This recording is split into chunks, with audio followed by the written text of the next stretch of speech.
I had been working as a park ranger for years before I started keeping mental notes of the ones that stuck with me.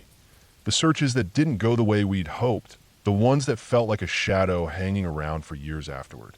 You try not to carry them with you, but they stick anyway. The Appalachian Trail runs through some of the most beautiful and unforgiving land on the East Coast. It's not the tallest mountains or the most remote wilderness in the country, but it has a way of humbling people who think it'll be just a long walk through the woods. Weather can turn without warning. People underestimate the terrain. Injuries happen, and sometimes people vanish. The call about the missing hiker came in late in the afternoon. It was an older woman, early 60s, who'd been hiking alone for a few days. She was keeping in touch with her husband back home, calling him from certain points when she had signal. She was supposed to check in at one of the small towns the trail passes near, but she never did. At first, he thought maybe she'd lost cell coverage, but after a night passed without a word, he called it in. When we get a call like that, the first step is always to build a picture of the person's movements. She had been seen at a shelter by a few other hikers the night before she went missing.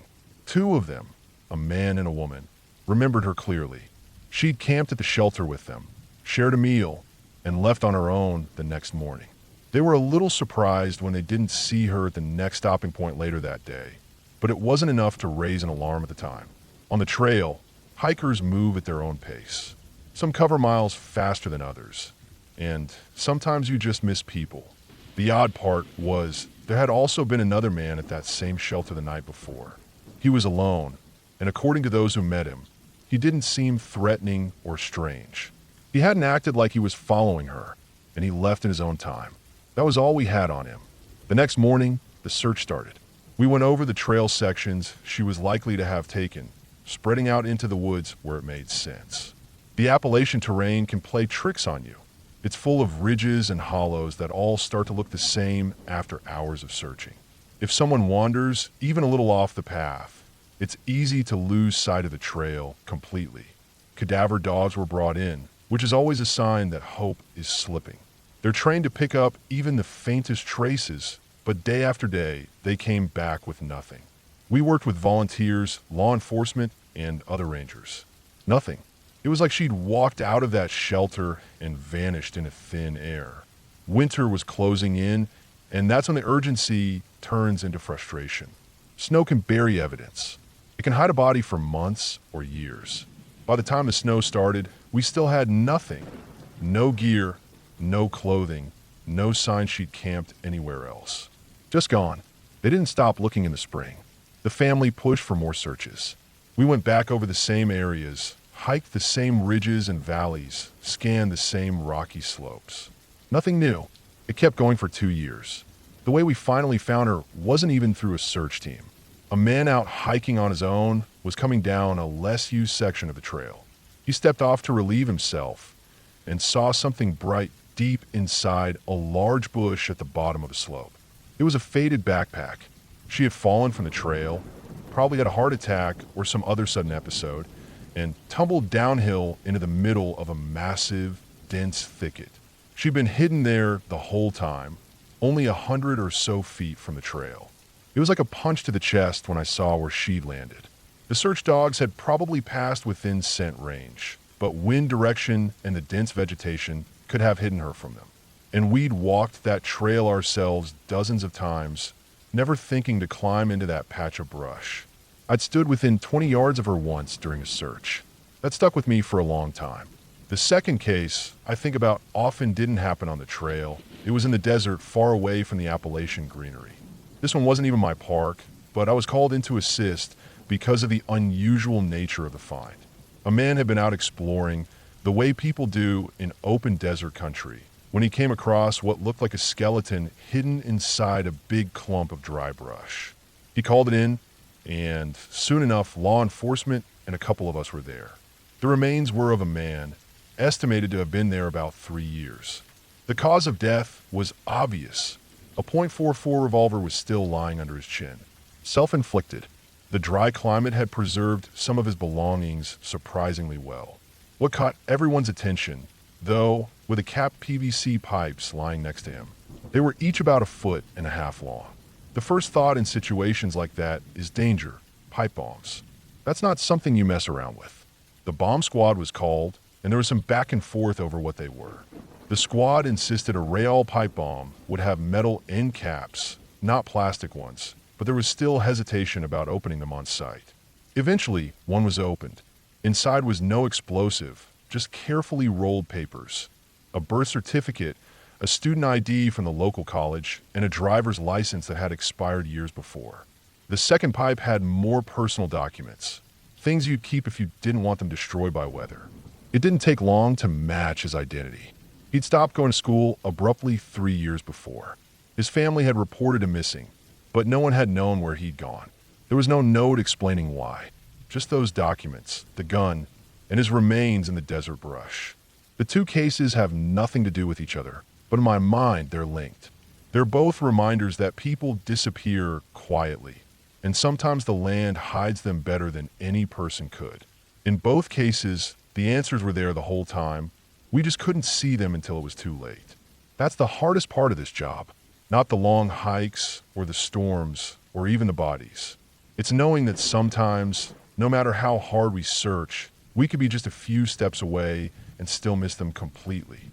And you carry that with you into every search after that. You check the thick bushes. You scan the gullies more carefully. You think about the slopes where someone could fall unseen. You think about the desert brush that can hide a man for years. You learn that sometimes the missing aren't really far away at all. They're just out of sight, waiting for the right moment for someone to find them.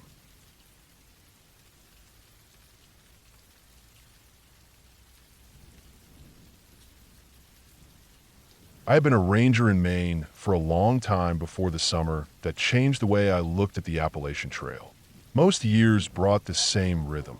Through hikers trickling in during spring, growing into a steady stream by midsummer, tapering off again into fall. I'd patrol, check shelters, clear blowdowns, keep tabs on wildlife reports, and answer the usual calls about lost hikers, sprained ankles, or an occasional black bear rummaging too close to a tent site. The Appalachian Trail is a beautiful thing, but it's also deceptive. The woods here have a way of swallowing you up without warning. I'd seen people underestimate it many times. The terrain isn't all switchbacks and sweeping views. Sometimes it's mile after mile of dense, shadowy forest, where every tree looks like the next, and moss covers the rocks in a way that makes them seem like pieces of the same puzzle. On cloudy days, the light can flatten until it's hard to tell east from west without a compass. Step off the trail more than a few dozen feet, and you can lose the tread in seconds. The case that sticks with me started with a woman I'd heard about through the Thru Hiker Network before I ever saw her.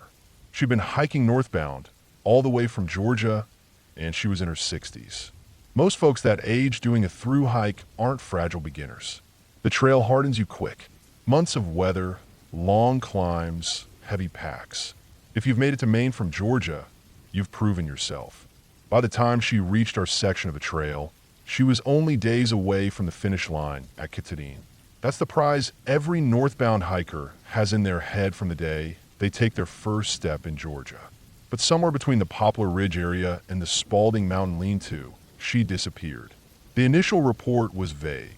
A call came in from her husband saying she'd failed to meet him at a planned stop. At first, that's not cause for alarm. Delays happen all the time on the trail. Weather slows people down. Gear fails. People push too hard and need a rest day. But when she didn't check in again after another full day, the worry began to spread. We started asking other hikers who'd passed through, and the story formed piece by piece. She'd been seen in the morning, cheerful, moving slow but steady. Later that day, she wasn't on the trail at all. The search started small. A few of us rangers, some volunteers from the MATC, Maine Appalachian Trail Club, and a handful of local SAR guys. But the terrain out there is brutal for a search. You've got thick spruce and fir, waist-high undergrowth, mossy boulders, and enough deadfall to make even walking in a straight line exhausting. A helicopter was brought in, but from above, the forest looks like a solid roof of green. Unless you catch a flash of movement or a bright pack, you're not going to see much. The day we expanded into a full-scale search, I was on a grid sweep west of the trail. You'd think that being less than a mile from the would mean you could hear hikers or spot the white blazes. But in reality, it's dead quiet out there except for wind and the occasional call of a jay. Our sweep lines were maybe 20 feet apart, each of us marking our position on GPS and flagging as we went so no ground was missed. Hours passed without a sign. No footprints, no disturbed vegetation, no broken branches. Every so often, we'd find old remnants of human presence. A rusted tin can from the logging days, a scrap of weathered fabric that had nothing to do with her. The woods are a graveyard of forgotten things. By the third day, the search had grown into one of the biggest I'd ever seen. State police, wardens, military personnel, K-9 units, even trained tracking teams from out of state. We had base camps, check-in boards, maps covered in colored lines marking where we'd already combed. It should have been reassuring, but I remember feeling a pit in my stomach. The bigger the search gets without a result, the worse the odds. We found small signs at first, or what we thought might be signs. A piece of duct tape caught on a branch, similar to what she used on her poles. A flattened area under some spruce that might have been a rest spot, but nothing concrete. The thing about these woods is how they play tricks with your sense of distance. I've stood in one spot and sworn I could hear a stream just ahead, only to find it a quarter mile away. I've heard voices carry like they were nearby, then fade into nothing. If she'd gone off trail to use the bathroom, a perfectly normal thing, she could have easily gotten turned around in under a minute. Turn the wrong way twice, and you might as well be in another world. After the first week, the search shifted from high probability rescue to sustained recovery. That's when the real weight sets in. We knew she'd been carrying supplies, but not enough for weeks. Even experienced hikers can only last so long without resupply. Nights in that area can drop cold even in summer, and rain soaks you to the bone. Still, we kept going. I covered every section I was assigned, flagging as I went, scanning for anything. The corner of a tarp, the glint of a pot, the unnatural shape of a pack frame. The ground was uneven and covered in blowdowns from old storms, and I remember my shins being bruised from climbing over dead logs. Some days, the black flies were so thick I had to pull a head net over my face just to keep my sanity. Weeks passed. The search was scaled back. New hikers came through, unaware of the missing woman, except for a weathered flyer stapled to trailheads. I hated that feeling, knowing she was still out there somewhere, but the forest had won. It wasn't until the following year that they found her.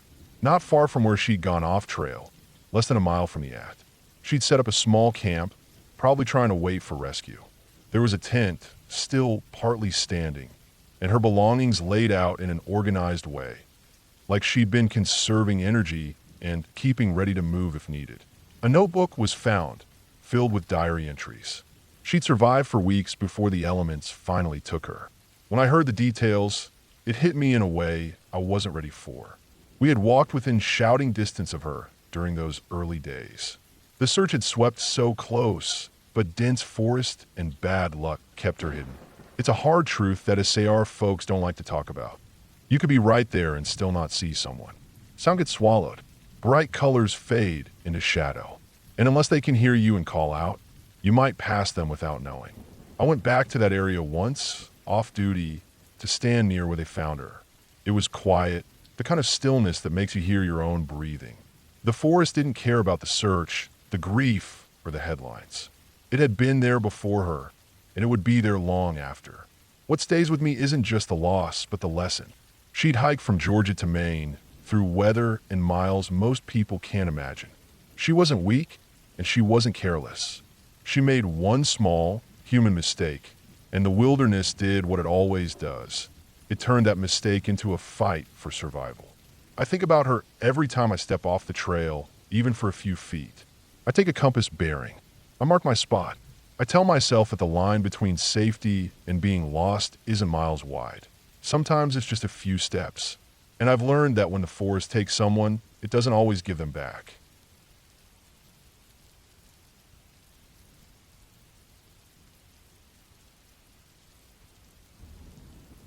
I've been going into the forest near my town for as long as I could remember. It wasn't some untouched wilderness like the ones you see on nature documentaries. This was a local forest The kind you could reach in less than 20 minutes if you were walking from most of the neighborhoods on the east side of town. But it was big enough and deep enough that you could get lost if you weren't paying attention. The main trail wound its way through about 5 miles of tree cover, twisting through thickets of young maples, older oaks, and a scattering of pine that left their needles in soft patches underfoot. Off to the side of the trail, in some areas, there were side paths, most unofficial, worn in by years of curious hikers and teenagers looking for a place to hang out without adults around. There was also the old abandoned mini putting place just past the 3rd mile marker. Nobody really knew why it had been built so far into the forest in the first place, but everyone had a theory.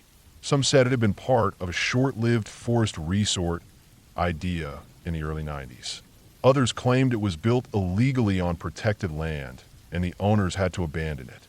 Whatever the truth, it had been there for as long as I'd been exploring. Wooden walkways warped and splintered, the fake turf curling up in dry strips, and the faded paint on the little windmill hole flaking away until it looked almost gray. Me and my friends had been there dozens of times. We'd wander in, walk the course, sit on the old benches, drink sodas or cheap beer, and talk about nothing for hours. I'd been there enough times to know the layout of the forest trails almost as well as I knew the streets of my own neighborhood. And I'd always felt safe there, especially on the trail, which was wide and easy to follow. That night was no different at first. It was late summer, the kind of evening when the heat of the day still clings to the air even after the sun starts dipping low. The air was still, heavy, and there was a pale orange glow fading into dark blue above the tree line. A few of us, me, Mark, and Darren, had decided to go for a night walk. It wasn't the first time we'd done it. Walking the forest at night had its own kind of excitement. The trail always felt different, like your eyes and ears were working overtime, catching every shadow and sound. We entered from the south side trailhead.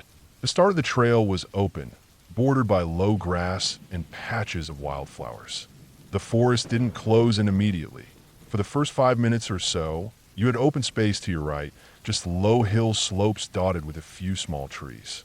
The left side was different. Dense tree cover started almost immediately, the ground dropping down a steep slope into a thick undergrowth of ferns and saplings. Mark had music playing low from a portable speaker clipped to his backpack. Just some background noise. None of us were talking much.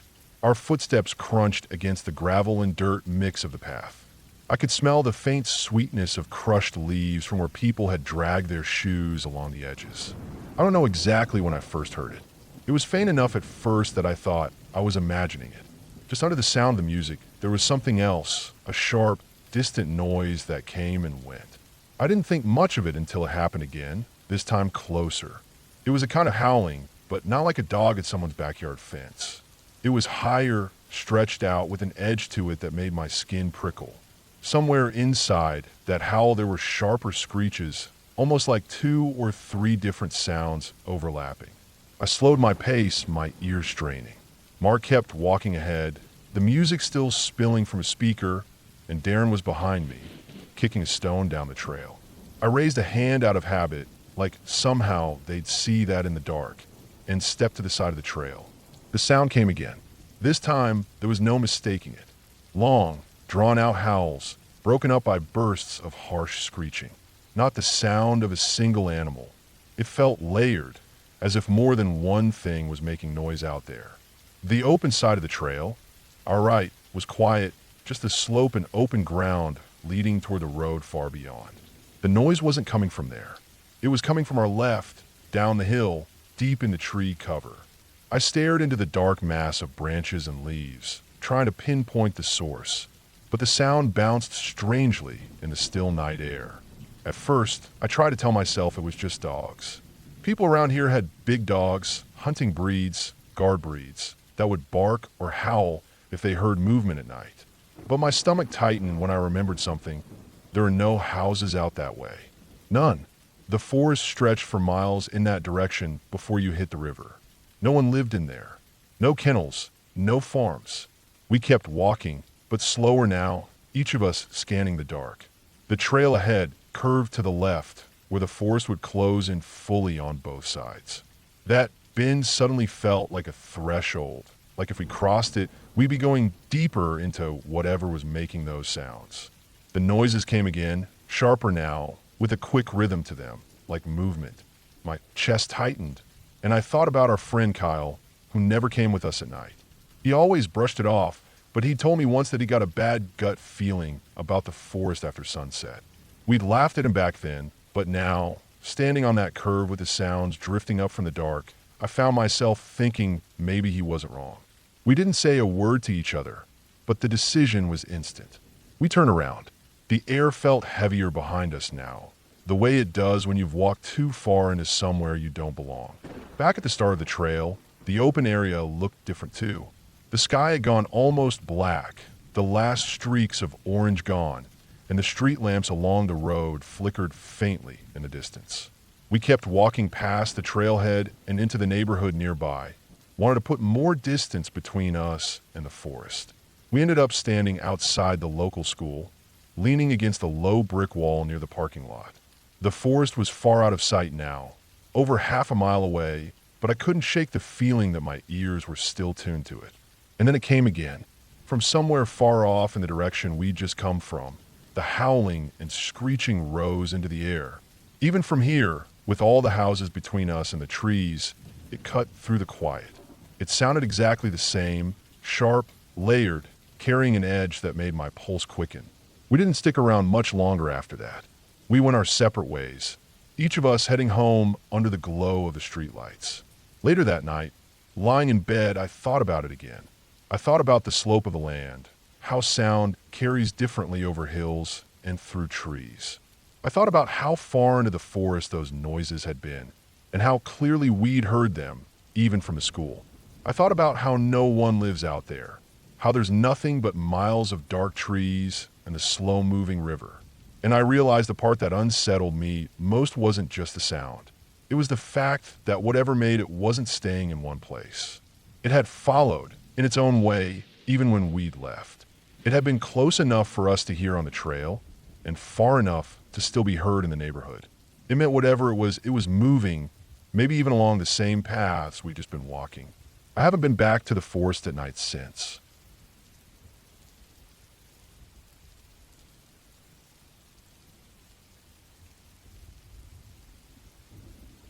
I was working in Manti-La-Sal National Forest that fall, though I wasn't a park ranger. My job was with an environmental nonprofit that had a contract with the Forest Service to do fuels reduction. We were cutting down excess brush, thinning overgrown stands, and clearing out ladder fuels. All the stuff that can turn a small wildfire into an unstoppable crown fire. It's not glamorous work, but it's real work. A lot of sawdust, sweat, diesel fumes from the saws, and sore muscles at the end of each day. We've been on the same stretch of project for nearly a month. The area wasn't easy to get to. You had to take an ATV trail that was mostly just two ruts through dirt and rock, winding deeper into the forest, and then drop down a long series of brutal switchbacks to reach the work site. The switchbacks were steep enough that if you were hauling gear or pushing a saw in and out, your calves and lower back were on fire by the time you reached the trucks again. It was the last day of the project. That morning, I'd woken up in my tent to a crisp bite in the air that hadn't been there the week before. The leaves were shifting colors fast, splashes of gold and orange breaking through the pine stands. The air had that dry, hollow echo that only comes in high-altitude fall, the kind that makes every sound, a branch snap, a footstep, the metallic clank of a fuel can, carry just a little too far. We were breaking down the site. That meant hauling out every tool, fuel can, water jug, safety sign, and leftover spool of flagging tape. Over the month, we dragged in a ridiculous amount of stuff, more than you realized until you started carrying it all out. Our partners from the Forest Service had been coming and going all day, loading up ATVs and hiking loads back up the switchbacks. One of them, a guy named Callahan, was hard to miss. Big doesn't really cut it. The man was enormous. At least 6'5", broad as a door frame, with dark reddish-brown hair that looked like rusted copper in the sun. He moved like a guy who'd been big his whole life and knew how to use it. No wasted motion, just steady strength. He'd spent most of the month helping me with swamping which is basically the grunt work of hauling all the cut debris out of the sawyer's way so they can keep cutting. You work close that way, you get a feel for a guy's rhythm. Callahan had been steady as bedrock. By late afternoon, the crews were breaking apart. Some people were still strapping gear to ATVs, some were shouldering backpacks for the hike out. I like to push myself on hikes, partly because I don't want to get soft and partly because I hate standing around waiting. So when my last load of gear was dropped at the trailhead, I decided to just start heading out on my own. The rest of my crew was maybe a half mile behind me. I figured they'd catch up by the trucks.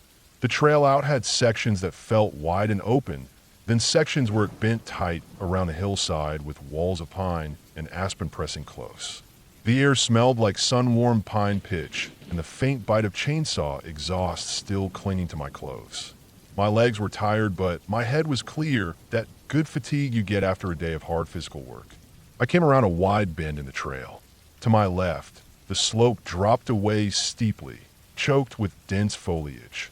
A wall of interlocked branches and undergrowth so thick you couldn't see more than a few feet into it.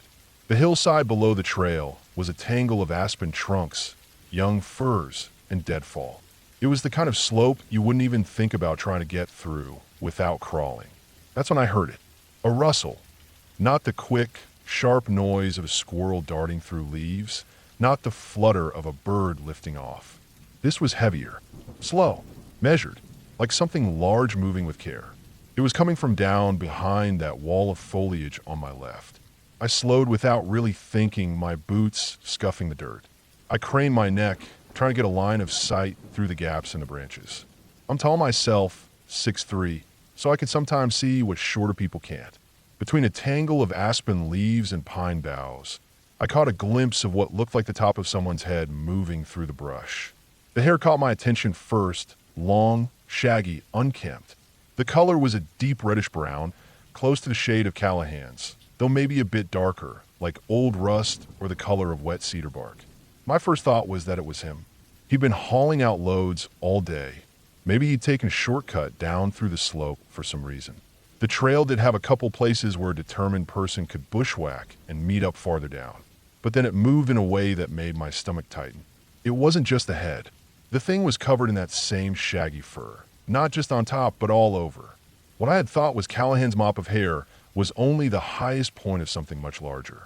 The part one could see through the foliage was easily a foot and a half taller than my own eye level. And this wasn't someone in a coat or a pack. This was thick, matted hair hanging in uneven clumps, the kind of hair that catches bits of leaves and twigs. The movement was slow, deliberate. One step, then stillness, then another. No snapping branches, no loud crashes. Just quiet power, the kind of quiet you only get from something that knows how to move through the woods without announcing itself. I don't remember making the decision to move. I just know that my body decided for me. My legs kicked into a run, my boots hammering the trail, my pack slamming into my back with each stride. The switchbacks ahead were brutal, but I hit them like my life depended on it. My lungs burned, my thighs screamed, and my chest felt like it was going to split open, but I didn't slow down. Every time I thought about glancing back, I pictured that slow step in the brush, that wall of fur taller than any man, and my legs just kept moving. By the time I reached the top, I was wheezing hard enough I thought I might throw up. My hand was shaking as I pulled myself into the bed of one of the gear trailers parked by the trucks. I climbed in and slid behind a stack of toolboxes, my breath coming in hot, shallow bursts. I stayed there listening to my pulse thudding in my ears, staring at the open trail like it was going to spit that thing out at any second. It didn't. One by one, my crew showed up. I climbed out, trying to act like I'd just been taking a breather, but my shirt was stuck to my back with sweat, and I could feel my heart still pounding. I asked if anyone had seen anything unusual on the way out. Blank looks all around. A couple of them shrugged, said they'd seen a few elk tracks in the lower switchbacks. Nothing more. I told myself it was an elk. The rut was starting, bulls were moving around more. Some of them get huge, their necks thick with muscle, their coats dark and ragged. It made sense. The location, the season, the movement, it fit. Except elk don't walk on two legs. And they don't move like they know you're there and don't care if you see them. I never mentioned it again. Not to my crew, not to the Forest Service, not even a Callahan. We packed up, drove out, and the job was done. But even now, years later, I can still see that step through the foliage in my mind. Slow, heavy, quiet in a way that didn't belong to something that size. And I can still feel that old, primal instinct telling me I had no business being alone on that trail. The forest can play tricks on you, sure, but sometimes it's not playing.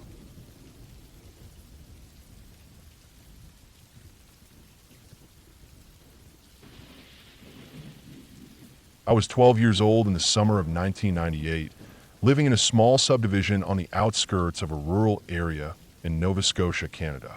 The kind of place where every house looked like it had been dropped there in the middle of a big open yard, with a few thin strips of trees here and there between properties.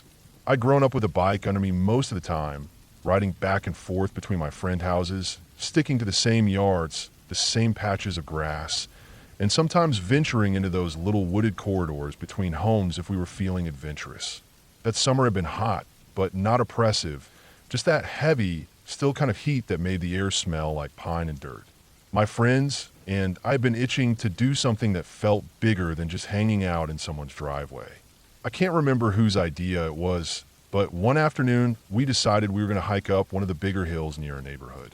To us, that hill felt like a mountain, a huge green wall we'd only ever seen from a distance when our parents drove us around. There were 8 of us, kids between 8 and 12, and we treated it like an expedition. Everyone had brought something, backpack stuffed with sandwiches, juice boxes, maybe a pack of cookies or a bag of chips.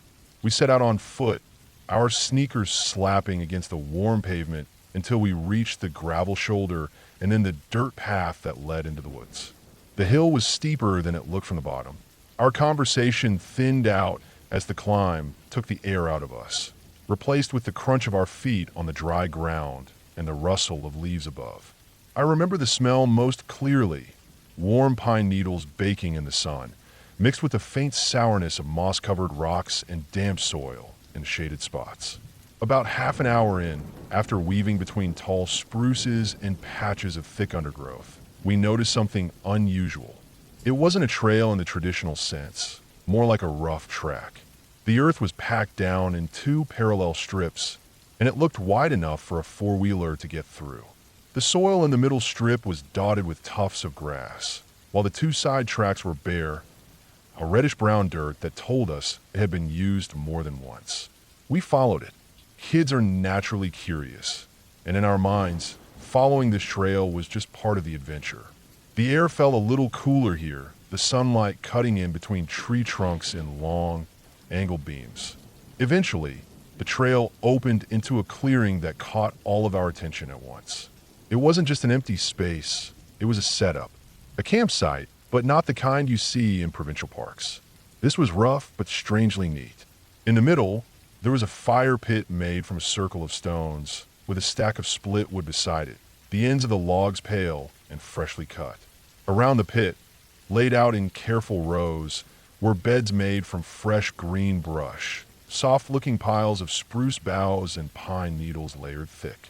They looked almost too perfect for us to believe someone had made them just to sleep on the ground. We immediately started guessing. Maybe it was a Boy Scout thing, maybe a survival training spot, maybe a bunch of teenagers camping out without telling their parents. Whatever it was, it felt secret. We all dropped our bags, sprawled across the beds, poked at the woodpile, and explored the edges of the clearing. The air smelled sharp with resin from the freshly cut wood, and a faint scent of smoke still lingered in the stones of the fire pit. We stayed there for a while, eating our snacks and laughing, giving the place stupid names and claiming it as ours like kids always do. In that moment, it felt like we'd discovered something special, like we'd stumbled on a hidden clubhouse in the middle of the forest.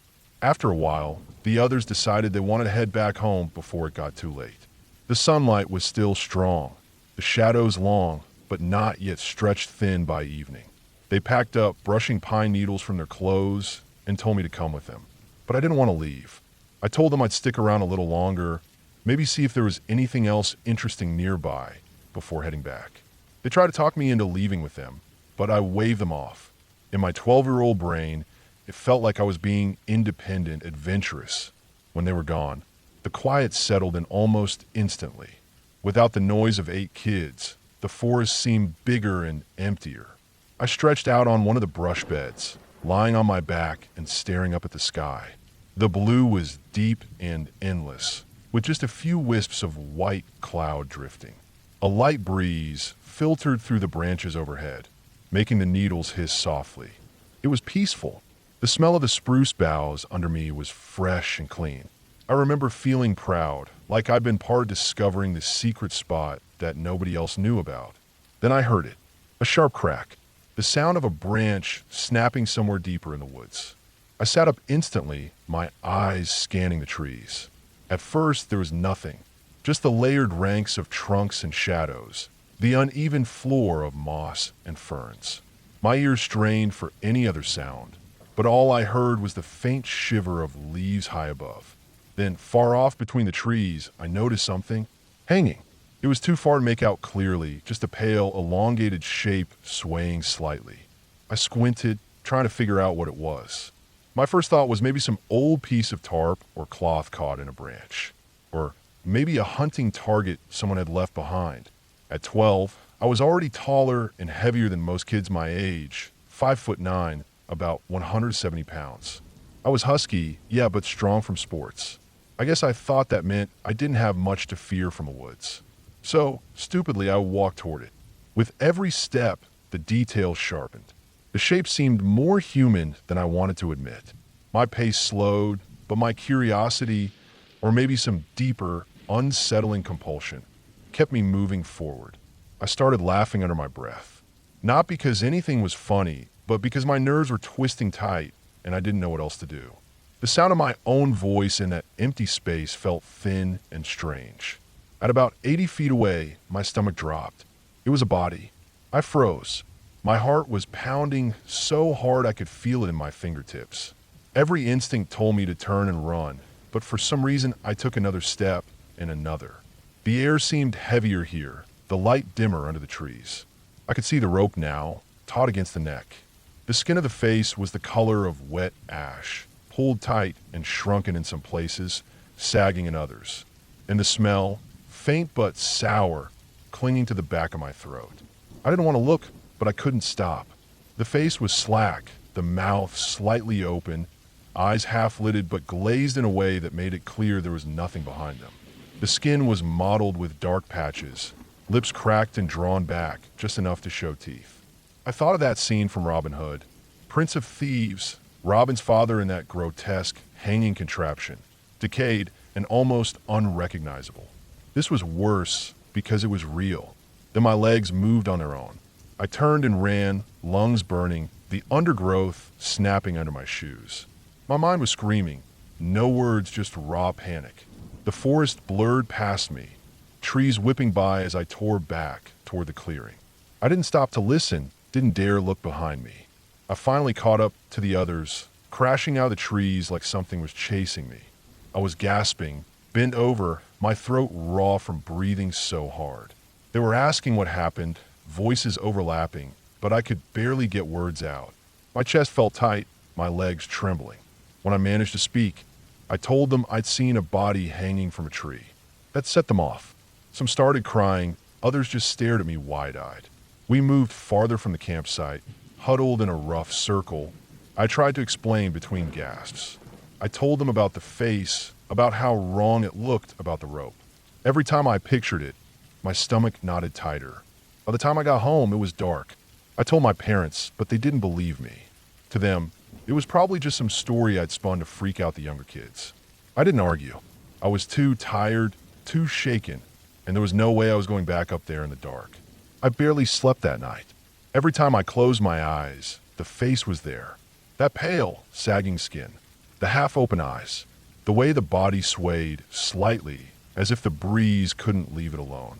When morning came, I insisted on taking my parents to see it. We retraced my steps, back up the hill, through the woods, to the clearing with the brush beds. The air was cool, and still, the ground damp from dew. I showed them where I'd been lying, where I'd heard the branch snap, and pointed out the direction I'd walked. My heart was already racing again as we moved forward. But when we got to where it should have been, there was nothing. No rope, No body. Not even a sign that anything had been there. I walked in circles, scanning the trees, retracing steps, but it was gone. My parents just looked at me, not saying much, and after a while they turned back toward home. I followed, but every step felt heavy. I knew what I'd seen. That face would never leave my mind, and the fact that it was gone, that someone had taken it down overnight, made it worse, because it meant someone else had been there.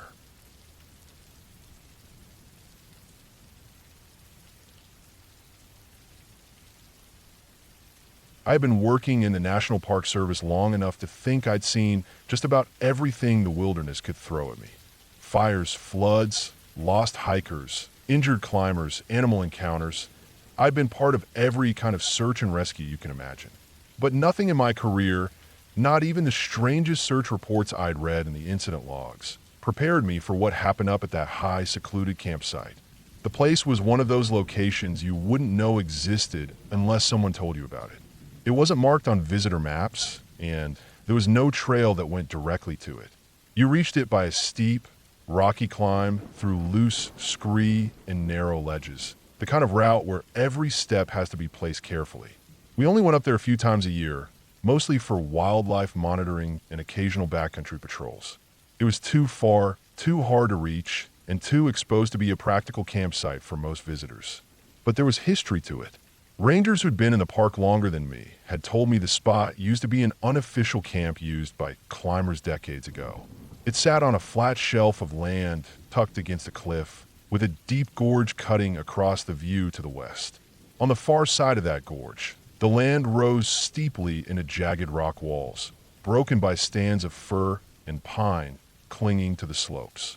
It was remote, it was beautiful, and it was utterly silent except for wind and the occasional bird call. It also had a reputation for weirdness. Now, when rangers talk about weirdness, we're not usually talking about ghosts or UFOs.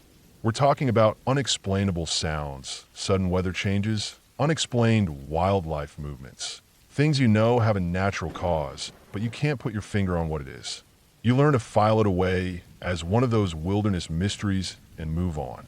But this particular spot, I've been hearing stories about it since my first year. The first time I was assigned to go up, there was in late summer. We were doing a series of high country wildlife surveys before the first snow. I'd be spending the night alone, which didn't bother me. I was used to solo nights in the backcountry. I carried my standard overnight gear, sleeping bag, lightweight tent, cooking kit, food, extra layers, GPS, and a weather radio. No satellite phone on that trip. The park's budget was tight that year. The hike up took most of the day. The sun was low by the time I reached the shelf, and I could feel the coolness of the air settle in as shadows filled the gorge below. I set my tent near the cliffside, facing out toward the opposite slope. The ground up there was mostly rock and dirt, scattered with low brush and a few twisted pine trees that had somehow survived in the thin soil. From the ledge, you could see for miles the opposite cliffs, the river far below, and the endless blue haze of ridges beyond. By nightfall, the air was still. No wind, no rustling branches. Even the birds had gone quiet. I cooked a simple meal and logged my survey notes. I remember thinking how too quiet it was, like the air was holding its breath. I was in my sleeping bag when it started. It came from across the gorge, a sound so loud and sharp it cut through the stillness like nothing I'd heard before. It wasn't a howl, and it wasn't a growl. It was deep, guttural, almost metallic, with a resonance that made the rocks under me seem to hum. Before I could process it, another sound answered, higher in pitch, but just as loud, coming from farther down the gorge. The two sounds went back and forth. There was no rhythm to it, no pattern I could recognize. They weren't animal calls I knew. Not bear, not cougar, not elk. I've been in the backcountry long enough to know the range of wildlife noises, and these didn't match anything. The low one had this grinding, almost vibrating quality that made my teeth ache. The high one wavered in pitch, sliding up and down in a way no human voice could sustain. I stayed completely still inside my tent, listening. They kept calling to each other for what felt like half an hour, though it might have been less. Each call would echo off the cliffs and fade, only for the other to respond. The sound was so powerful I could feel in my chest, like standing next to heavy machinery. Eventually, it stopped. Just stopped. The silence afterward felt heavier than before, like the night itself was pressing down. I didn't sleep much. Every sound, the shifting of the tent fabric, the creak of my sleeping pad, seemed amplified. I told myself it had to be some kind of territorial call from wildlife I didn't know, maybe two males of a rare species. That's the only explanation I could live with in the moment. The next morning, I didn't see a thing. No tracks, no movement on the opposite cliffs. It was as if the whole thing had been a dream. But the way the sound had rolled through the gorge stayed with me. I didn't go back for almost a year. When I finally did, it was as part of small patrol. We were checking a few old campsites to see if they were still safe for use. The climb up to that ledge was the same exhausting scramble as before. We set up a temporary camp using logs and branches left behind by previous crews. Nothing fancy, just windbreak walls around a central space for sleeping bags. That night, the weather was calm. Stars were bright, moon barely a sliver. I lay in my bag listening to the small noises of the forest, the kind you stop noticing after enough nights outside. Then it began. Not the calls this time. It started as faint shifting sounds, like something moving outside the log wall. Then it escalated. The thump of heavy impacts against the wall, the snapping of branches, the scraping of logs being dragged or rolled. The sound of something large moving with purpose, not clumsy like a bear tearing into a food stash. It was deliberate. I could hear breathing too low, slow, heavy like it came from deep lungs. We stayed still. The sound circled the camp, moved away, came back. I was sure, absolutely sure, that when morning came we'd find the place trashed. But when daylight hit, the logs were untouched. No branches broken. No tracks in the dirt except our own. Not even disturbed pine needles. It was as if the night had been an audio hallucination. That was harder for me to explain away than the strange calls. I know what a bear sounds like tearing into something. I know what a cougar sounds like pacing outside a camp. This wasn't that. This was something pretending to wreck our camp, but leaving no trace. The last time I went up there was in the middle of summer, clear weather, bright sun. I was there with two other rangers for a midday break before moving on to the next survey point. We were sitting on the ground, eating, when it appeared. At first, I thought it was a sun glare in my eyes, a pale, solid band of white moving through the air at waist height. It was about the length of my forearm, straight and horizontal, glowing softly like a fluorescent bulb. It moved slowly, evenly, with no sound, no flicker. It passed through the open space between us, stopped just beyond the camp, hung there for a moment, and then it didn't fade. It was just gone. No smell, no sound, no change in the air temperature. Just gone. We didn't go back to that site again. Officially, it was decommissioned due to safety concerns. Unofficially, no one wanted to.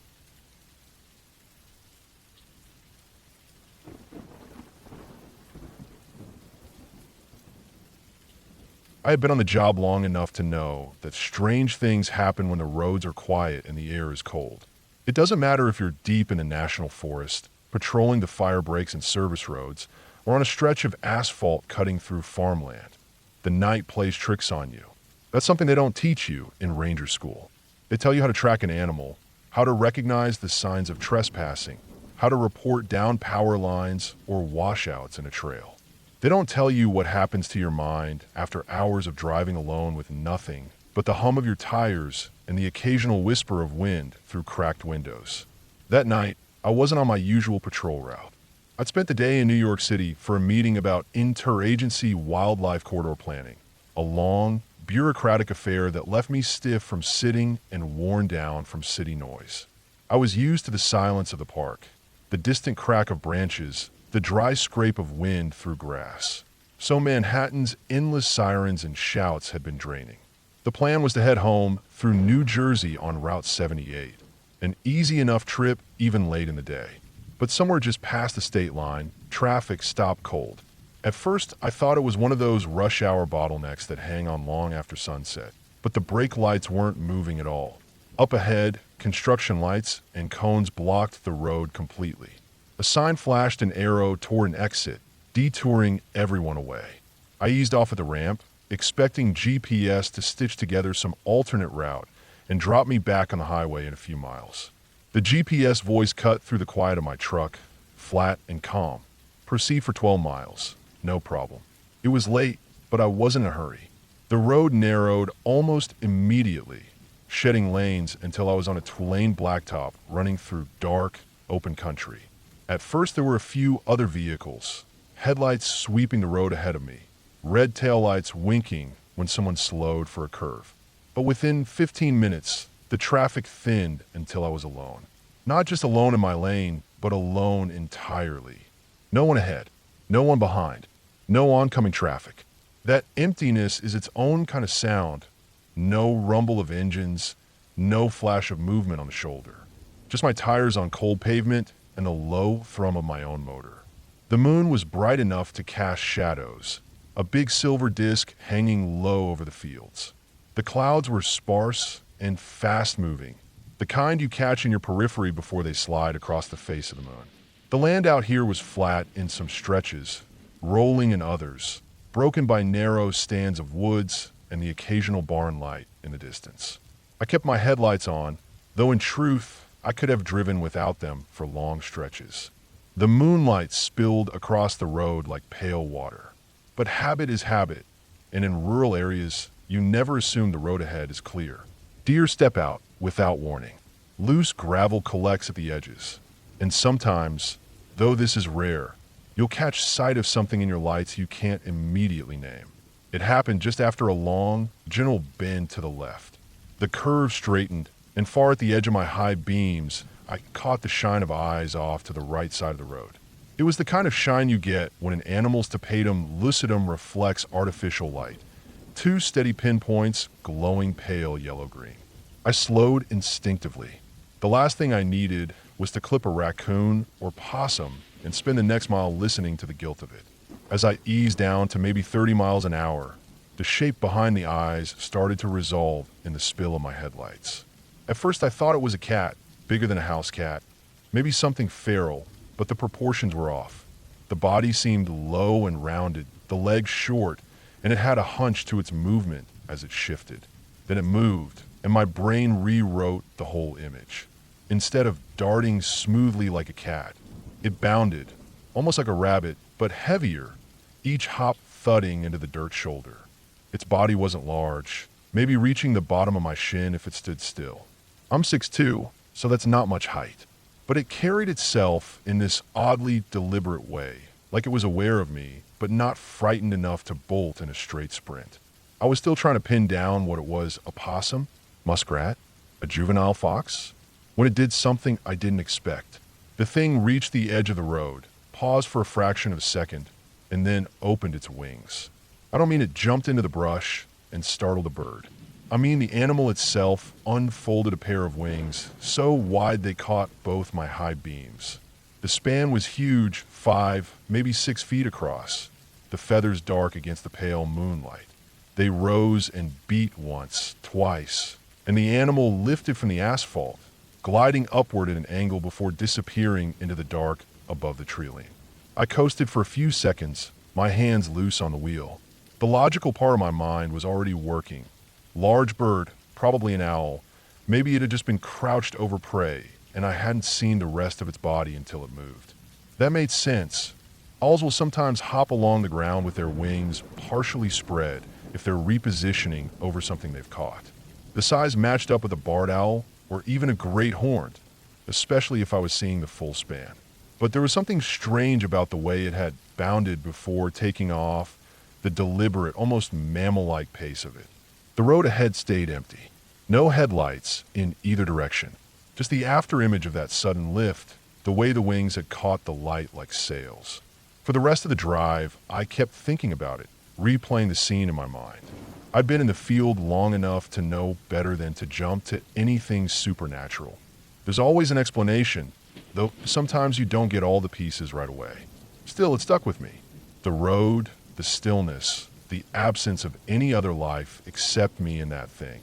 It made the night feel different, like I'd driven through some pocket of the state where the usual rules of chance didn't apply. By the time I got home, the moon was low and the sky was starting to pale at the edges. I parked, shut off the engine, and sat there a moment listening to the ticking of the cooling motor. The night's quiet felt heavier now, full of memory. I knew I'd probably seen an owl with prey, and that my headlights had caught it at just the right angle to make the approach seem stranger than it was. But the mind doesn't always settle for the easy answer, even when you know it's the right one. It's been years since that night. I've driven rural New Jersey in daylight plenty of times since, and it looks perfectly ordinary. Farmhouses, hedgerows, small stands of maple and oak. But I've never taken that same night route again. Not because I believe in anything beyond what nature can explain, but because sometimes the things you see, even the explainable ones, are better left in memory, where they can keep their edge. And if I'm being honest, a part of me likes that I'll never be completely certain. The job gives you enough certainties already: measurements, trail reports, animal counts. Once in a while, it's good to let a single night's mystery stay unsolved.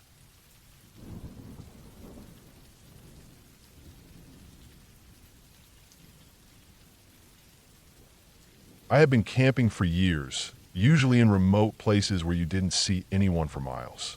I liked it that way. The more isolated, the better.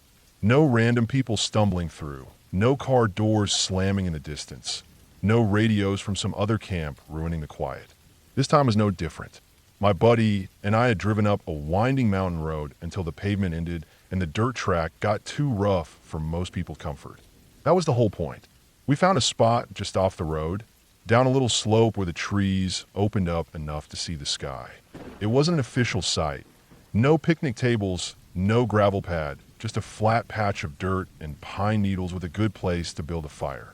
Behind us, the trees thickened, and in front of us, the mountain fell away in a steep drop, giving us a view of the opposite slope under the fading orange light of the evening.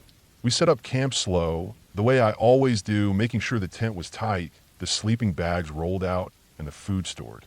There was already that deep chill in the air that comes on mountains right after sunset. You could smell cold in the air, the dampness of the forest floor, the faint metallic scent of the fire pit stones after we got a blaze going. By the time darkness settled in, the fire was burning steady, and we sat close, feeding it bits of fallen branches and dry pine twigs. The flames danced between us, making our shadows jump up on the tree trunks behind. We weren't talking about anything serious, just swapping old stories, breaking sticks, leaning back in our camp chairs. I remember it was quiet. Not just quiet in the way forests usually are at night, but that heavy kind of quiet, like the air itself had weight to it. You could hear the occasional pop from the fire and a far-off crack of wood from somewhere on the slope, probably an animal or just a tree shifting in the cold. Then, in the middle of my buddy telling some half-funny memory, I caught something faint. It was so light at first I almost thought I imagined it, a thin melodic tone that didn't sound like anything in the woods. I leaned my head slightly, letting the fire's crackle fade from my attention, trying to separate the noise from the background. The sound came again, just barely riding the air. It was a voice. I stopped moving, stopped tapping my foot, just listened. The voice wasn't speaking, it was singing. Slow, drawn-out notes, the kind of tune that didn't sound modern at all. It had a strange pattern to it, almost like the rise and fall of something you'd hear in a church centuries ago, or in a movie about ancient times. It wasn't English.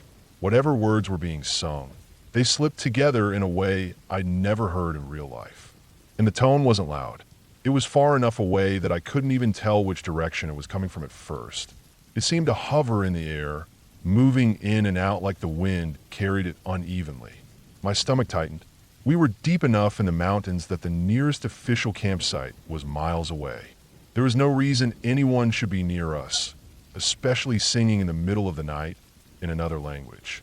The voice carried on, soft but steady. I could almost make out the end of each line before it faded. The melody had an unsettling kind of beauty to it, smooth but too slow, like it was meant for something ceremonial. It didn't stop. I kept thinking maybe it would fade into the wind, but it didn't. It stayed, dipping quieter sometimes, then drifting back like it was moving. And all the while, the fire crackled between us, lighting the trees in its warm orange flicker, while somewhere out there, a stranger was singing. We didn't pack up. We didn't move. We sat there for a long time, both of us just trying to make sense of it. Eventually, the singing got faint enough that it was hard to tell if it was still there or not. The forest sound slowly filled back in, a distant owl, the faint sigh of wind through the needles, until we decided to just keep the fire going longer than usual before turning in. The next morning, the forest looked normal. Sunlight on the trees, birds darting through the branches. If it weren't for the memory of that sound, you'd think nothing strange had happened. We packed up slow, had coffee by the dying coals, and left without saying much about it. It wasn't until days later that things really hit me. I had posted some pictures from the trip on Facebook, just shots of the tent, the fire, the view from our spot. Nothing special. A friend of mine commented almost immediately, recognizing the spot. Not just the mountain, but the exact patch of ground. He asked me if I'd heard anything weird there. At first I thought he meant coyotes or maybe elk bugling. I asked why. That's when he told me about the night he and another buddy had camped in almost the exact same place. He said they'd been there with his dog, sitting by the fire when they heard what sounded like a woman crying. Not sobbing, just steady, low crying, moving down the dirt road that passed not far from the site. They had grabbed their lights and gone to see if she was hurt or needed help. But as soon as they reached the road and called out, the crying stopped. Instantly. No footsteps, no rustling, no answer. Just gone.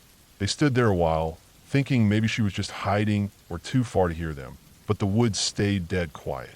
They decided to head back to camp.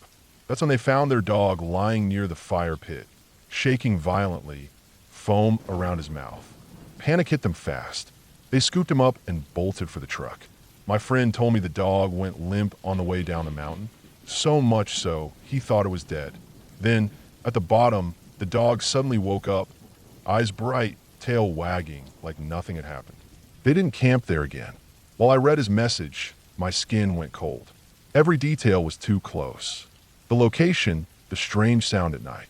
His was crying, mine was singing, but both inhumanly calm in how they carried through the forest. Later, he went with me back up there to point out exactly where it had happened. I didn't tell him ahead of time, but when he stopped on the trail and pointed down toward a bend in the road, I already knew. It was the same spot where the singing had sounded closest to me that night. That was the part that stuck with me more than anything. The mountain had been empty for miles, yet twice in different years, people had heard a woman's voice, once crying, once singing, and both times something about it was wrong. I haven't been back since. I don't think I will. I can live without knowing who or what was making that sound. But I know this much. That road doesn't feel empty after dark.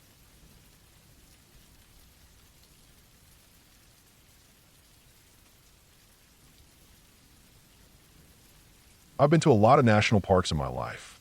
As a ranger, you get used to moving between stations, seeing new terrain, and taking in places that most people will only visit once in their lifetime. Even when I'm off duty, I tend to spend my free days hiking or exploring. It's a habit that's hard to break. I've spent enough time around people who think a walk through the woods is a novelty. But for me, it's always been part of my life. It was my time off when I went to New River Gorge National Park in West Virginia. The park is massive, about 65,000 acres, and it's got everything from winding trails through thick forest to sheer cliffs that make climbers salivate. There's that famous bridge, the New River Gorge Bridge, that most people recognize from photographs, the one that stretches over the gorge like it's barely hanging onto the rock on each side. But for me, it's never been about the tourist spots.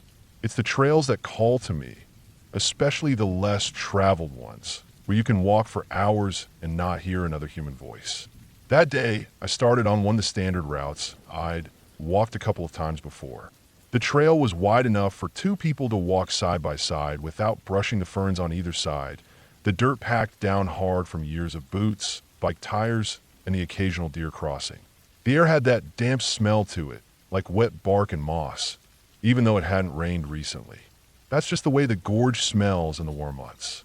The sun was high when I started, the light coming down in broken patches through the canopy overhead. It was quiet in that kind of way you only get in deep woods. No car noise, no far off on the highway, just wind in the leaves, insects humming, the occasional call of a bird you can't see. About an hour into the hike, I noticed a faint side trail breaking away from the main one. It wasn't on the map, at least not the one I had. At first I thought it might be a deer trail. You see them a lot.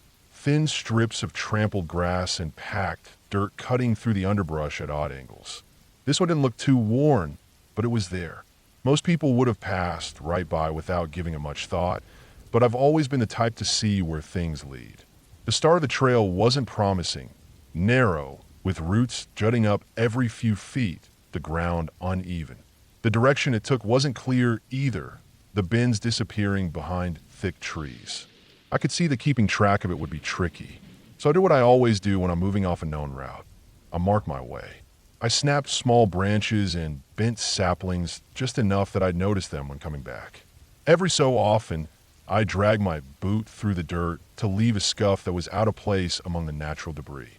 The deeper I went, the less it felt like a trail at all. The ground sloped slightly downhill, and the air cooled a little. I passed a patch where the trees grew so close together the light barely reached the ground, and the air smelled heavier there, like wet leaves that had been rotting for months. Past that, the land leveled out again, but the trail was more guesswork than anything. I kept scanning the ground for signs, faint depressions in the leaf litter, a bit of earth where the moss was scraped away. It must have been close to 2 miles in before I saw it. A building. It didn't make sense at first because there had been nothing but forest in every direction since I left the main trail. No roads, no clearings big enough for construction equipment, nothing. But there it was, a solid shape breaking the lines of the trees, sitting quiet and still among the green. It was big, at least 2,000 square feet, maybe more. Not a small cabin or shed like you sometimes find in the woods, left behind from logging days. This had walls that still stood straight, windows intact, a roof with shingles that weren't sagging or rotting. From the outside, it looked preserved. Not fresh like something newly built, but maintained. In this park, finding old buildings isn't unheard of.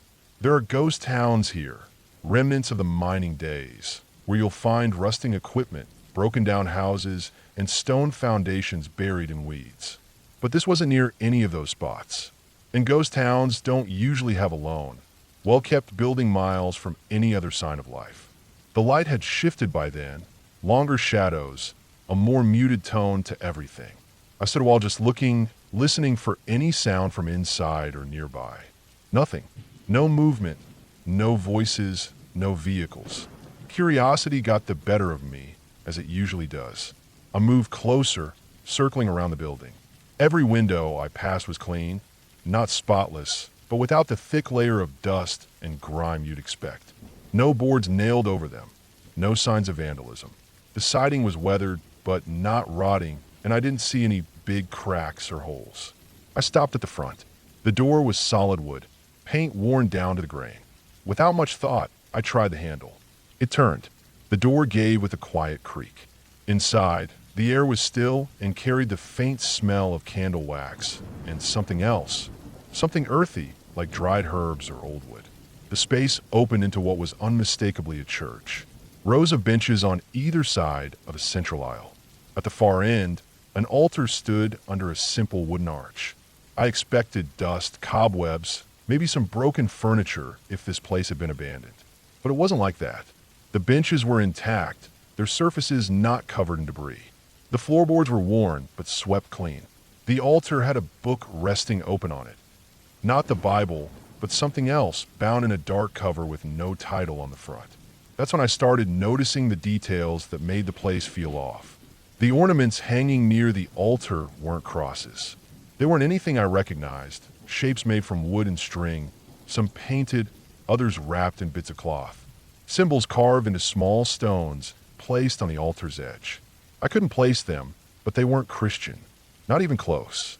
A couple of plastic water bottles sat against the wall, not dusty, like they'd been brought in recently. A crumpled snack wrapper on the floor. Someone had been here. Maybe still came here often. I don't spook easily, but a slow unease was building in me. I looked at the open book again, its pages filled with text I didn't recognize. Not English. Not any language I could identify at a glance. It was quiet in that heavy way that makes you suddenly aware of your own breathing. My skin prickled, that old instinctive sense telling me I wasn't alone. I didn't hear footsteps, but I thought I caught the faintest shift in the air, like when someone moves nearby in a closed space. That was enough for me. I turned and started back the way I came, moving slow until I was outside, then faster once I hit the tree line. The broken branches I'd made earlier stood out now like markers leading me home. I didn't stop until I reached the main trail, my shirt damp with sweat, even though the air was cool. By the time I made it back to my vehicle, the sun had dropped behind the trees. The shadows were long, and the forest had that end-of-day stillness where most of the birds go quiet. Later, I did report the building. I described where I'd gone off trail, how far I'd walked, what I'd seen. The reaction was muted, probably just one of the old structures from before the park was officially protected. They said, maybe part of Ghost Town.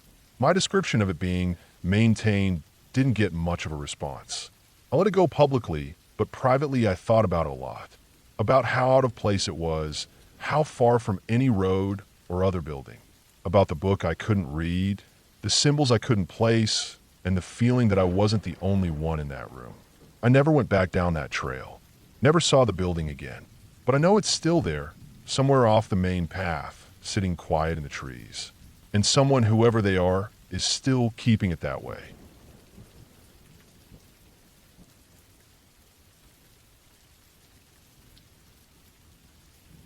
I worked as a ranger in Glacier National Park for almost 8 years. By the time this happened, I'd gotten used to the strange hours, the long hikes in the middle of the night, and the constant awareness that in grizzly country, you're never the top of the food chain. The backcountry in northern Montana is stunning, no doubt about it. But when you're alone, or even just with one other person, deep in the dark, those same beautiful valleys and ridges can feel like they're watching you back. It was early August, about 3 in the morning. I had just gotten back from a late patrol and was in the ranger cabin, boots off, sitting in the dim glow of the desk lamp, going over my logbook. The night was quiet. No wind, no rain, just that muffled stillness that happens in the mountains when everything seems to be holding its breath. Then the radio crackled. The dispatcher relayed that a camper in distress had been reported in our sector. No details, just camper in distress, and a set of coordinates that placed them about a 45-minute hike from our post. That phrase, camper in distress, can mean anything: twisted ankle, lost, hypothermic, maybe an animal encounter. You never know until you get there. I've had calls where it was something as simple as a guy locking his keys in his car, and others where you arrive too late and it's a body recovery. It's a coin toss every time. The problem was that the spot they gave us was deep in rough terrain. No road access, steep grade, and plenty of loose rock. Even in daylight, it's not an easy hike. At night, you need to be sharp, careful, and lucky. I geared up without thinking. Headlamp, bear spray, first aid kit, trauma gear, sidearm, extra batteries, high-calorie bars, water, and a compact bivvy just in case. My partner that night was a kid named Ethan, new hire, early 20s, eager but still finding his footing. We didn't talk much as we prepped. He knew enough not to waste time when a call came in. We stepped out into the dark. My headlamp beam cut through a thin mist hanging over the ground. The air was cool, but not cold, with that damp smell of earth and pine that hangs heavy before dawn. Somewhere far off, an owl called once and then went quiet. We started up the trail. The first stretch was a narrow path winding between dense spruce and subalpine fir, roots snaking across the ground, every step needing attention. Out there at night, your senses work overtime. You're listening for footfalls that aren't yours, for the sound of something moving in the brush, for the low huff of a bear before it charges. My breathing was steady, but my mind was running through every what-if scenario. That's just the job. Always planning your next move before you need to make it. The first 20 minutes were uneventful. Just the steady rhythm of boots on dirt and the occasional shift of my pack. My light caught the reflection of dew on spider webs and the pale glint of granite boulders. Ethan was keeping up, though I could hear his breathing picking up. The kid was in shape, but hiking uphill at night in grizzly country gets your heart rate up even if you've run marathons. About 30 minutes in, the trail narrowed and tilted upward, forcing us into single file. That's when I got the first twinge of something off, not from anything I saw or heard, but just that gut pull you get when the air feels wrong. I've learned to trust it. Years out here teach you that instincts aren't paranoia, they're survival. I slowed my pace without making it obvious. Scanned the shadows at the edge of my light. Nothing. Just black shapes of trees, the glint of wet rock, the faint swaying of branches in still air. 10 minutes from the coordinates, I was just starting to push the unease aside when we both heard it, a faint, high-pitched sound carried on the stillness. At first I thought it was an animal. Mountain lions can make cries that'll turn your stomach. They sound almost human when they want to.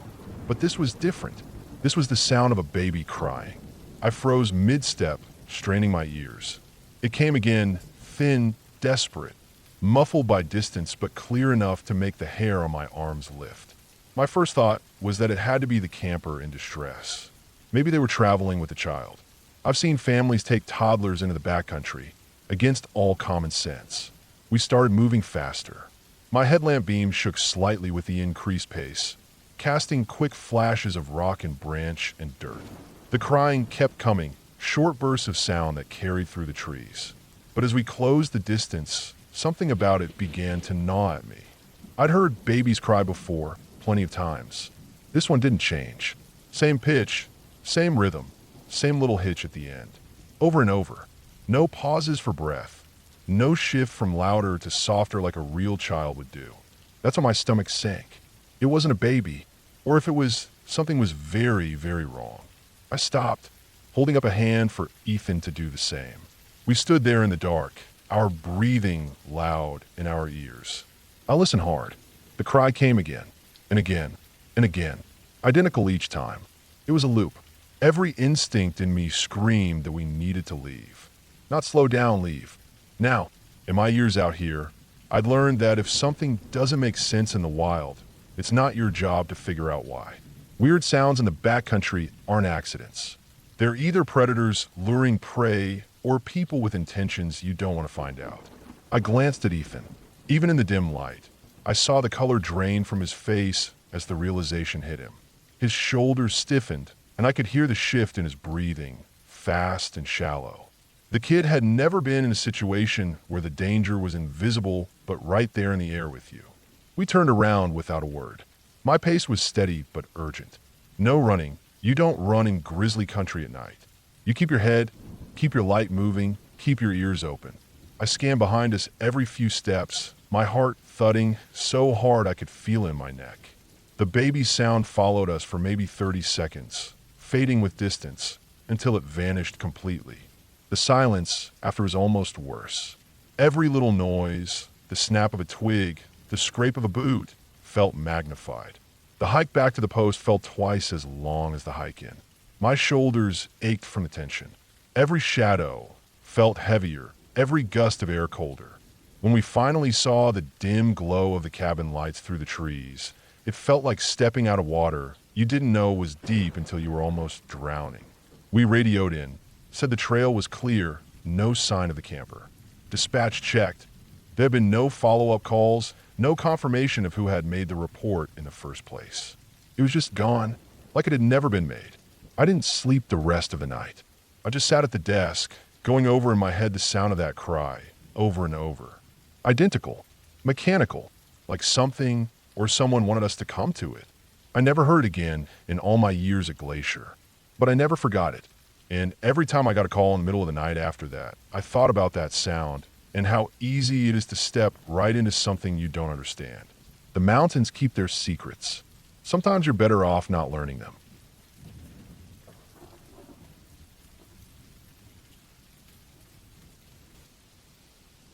I've been thinking about that night for years now. I don't work for the Park Service anymore, but back then, the Appalachian Mountains were my second home. My job was simple enough on paper. Patrol the trails, check campsites, monitor wildlife activity, and make sure everything in my assigned area stayed as it should be. It was one of those nights you could almost fall in love with if you weren't working. The air was clean and warm, about 75 degrees, and there was just enough movement in the trees to keep you comfortable. The moon was full and so bright it felt like someone had hung a white lantern over the mountains. I could see every ridge and valley, the silver light spilling over them like water. Nights like that were rare in the Appalachians because cloud cover often rolled in thick. But that night, the sky was clean and wide open. I had started my shift around 9 p.m. My route took me along a stretch of service road, then up one of the steeper trails to check a couple of backcountry camping spots. I remember the smell of the earth, damp leaves from the rain 2 days before, pine resin from a stand of evergreens I passed early on. There were crickets, the occasional hoot from an owl, and somewhere far off, the sound of a stream breaking over rocks. About 30 minutes in, I was moving along a section of the trail that cut through older forest. The trees there were monsters, straight, thick trunks, some well over 100 feet high. The undergrowth wasn't dense, but it was dark. Even with the moonlight, I used my flashlight from time to time to check my footing. That's when I felt something wet tap my shoulder. Just a small drop. My first thought was that it could be water dripping from a leaf or maybe sap. Even though it was a dry night, animals often moved around in the canopy, and it wouldn't have been strange for something to relieve itself from above. I didn't even look up at first. I just wiped it with my fingers so I wouldn't have it sticking to my shirt. That's when I noticed it was sticky. I pulled my hand up where the moonlight hit and saw it was dark. Not black, but so deeper red it almost looked black in the dim light. That was enough to make me turn on my flashlight. I held my hand out and saw it clearly blood. Fresh. Not dry, not old. I froze for a second, just staring at it. In the backcountry, fresh blood could mean a predator nearby. My training kicked in. Stand still, listen, check surroundings. I swept my flashlight slowly upward. The beam cut through branches, needles, patches of leaves. Then I saw it. Way up in the tree, tangled high in the branches, was the carcass of a deer. A buck, full grown, but its body was twisted in ways I can still see when I close my eyes. Limbs bent backward, ribs jutting out where the hide had been torn open, the head hanging at an angle that didn't look natural at all. The neck seemed almost snapped in half. The chest cavity was torn wide and dark with drying blood. Parts of it were missing entirely. The first 20 feet of that tree had no branches at all. It was a straight, thick trunk, smooth for the most part, and the deer had to be at least 100 feet up, maybe higher. My brain immediately tried to make sense of it. I thought of mountain lions. Cougars are known to stash prey in trees, away from scavengers. But even as I stood there, I remembered what I already knew. There weren't supposed to be cougars in this part of the Appalachians. The park had no confirmed sightings in decades, and the state wildlife records didn't list them as resident at all. Black bears were common, sure, but they didn't do that. A bear could climb, but they didn't haul kills that high or wedge them into branches like that. I stepped back, scanning the ground around me. If something had killed that deer and carried it up there, it had to be strong. Very strong. And it had to still be nearby when it did it. The sticky warmth on my fingers reminded me that whatever happened, it was recent. The kill couldn't have been more than a few hours old. I stood in that spot for maybe 3 minutes, sweeping the flashlight around, try to listen over the pounding of my heartbeat. The forest can be noisy at night, but when predators are close, the smaller animals tend to go silent. That's exactly what happened. The crickets, the night birds gone. The quiet was so thick it felt unnatural. I decided not to linger. My job was to report anything unusual, but that didn't mean I was supposed to stand under a fresh kill waiting for whatever put it there to come back. I made a note of the GPS coordinates, backed down the trail slowly, and didn't turn my back until I was a good 100 yards away. Even then, I kept scanning over my shoulder. When I got back to the ranger station, I logged it in the overnight report. The next morning, I went back with another ranger in daylight. I wanted to be sure I hadn't imagined the whole thing. We found the same tree easily enough, big trunk, easy to recognize. And there it was, still hanging in the upper branches. In daylight, the details were even clearer. The carcass was wedged in a crotch of the tree where 2 large limbs split. It hadn't been dragged up a slope or pushed from another tree. It had been placed there deliberately. The missing parts of the deer were cleanly torn, not gnawed. The hide was shredded, and the antlers had been snapped off about halfway. We stood there for a long time, trying to reason it out. Could a black bear get it that high? Probably not. Could a coyote pack take down a buck and then somehow get in a tree? No way. A cougar? Possibly, but again, no records of them in the area, No tracks, no droppings, no sightings in years. We eventually had to accept that we couldn't explain it with what we knew. We documented it, took photos for the wildlife biologist, and left it for nature to take its course. By the following week, the carcass was gone. Whether it fell or was taken down, I never found out. No one reported seeing anything unusual in the area again, but I stayed away from that trail at night for the rest of my time in the park. What stays with me isn't just the sight of the deer, it's the feeling. That heavy silence, the way the air seemed to change, the sense that something had been watching, maybe from above, just out of the beam of my light. Even now, years later, I still don't have an answer I'm satisfied with. I've heard plenty of theories from other rangers, hunters, and hikers. Most people say probably a cougar, and maybe they're right. But when you've stood alone in a moonlit forest with fresh blood dripping on your shoulder from a kill 100 feet above you, you start to wonder if there are things out there we haven't cataloged yet. Things strong enough, smart enough, and quiet enough to keep their secrets in the high branches where we rarely look.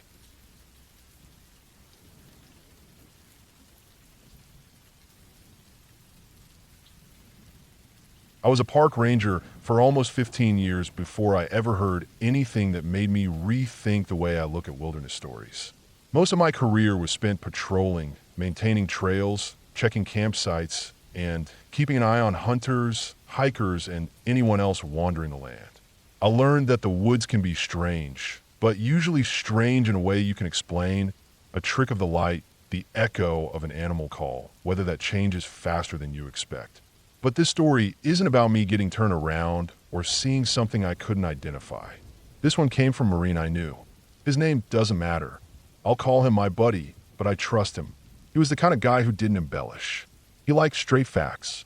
He told me this after I shared a few of my own odd backcountry experiences, and it stuck with me. He said it happened during a training exercise. It wasn't in my park, but it was in one of those deep, sprawling forest areas where you can go half a day without hearing a road or seeing another person. The type of place where even with a map and compass, you can start to doubt yourself. The forest floor was thick with pine needles, soft enough that your boots didn't make much noise. The air was still, heavy with that resin smell from the trees baking in the sun.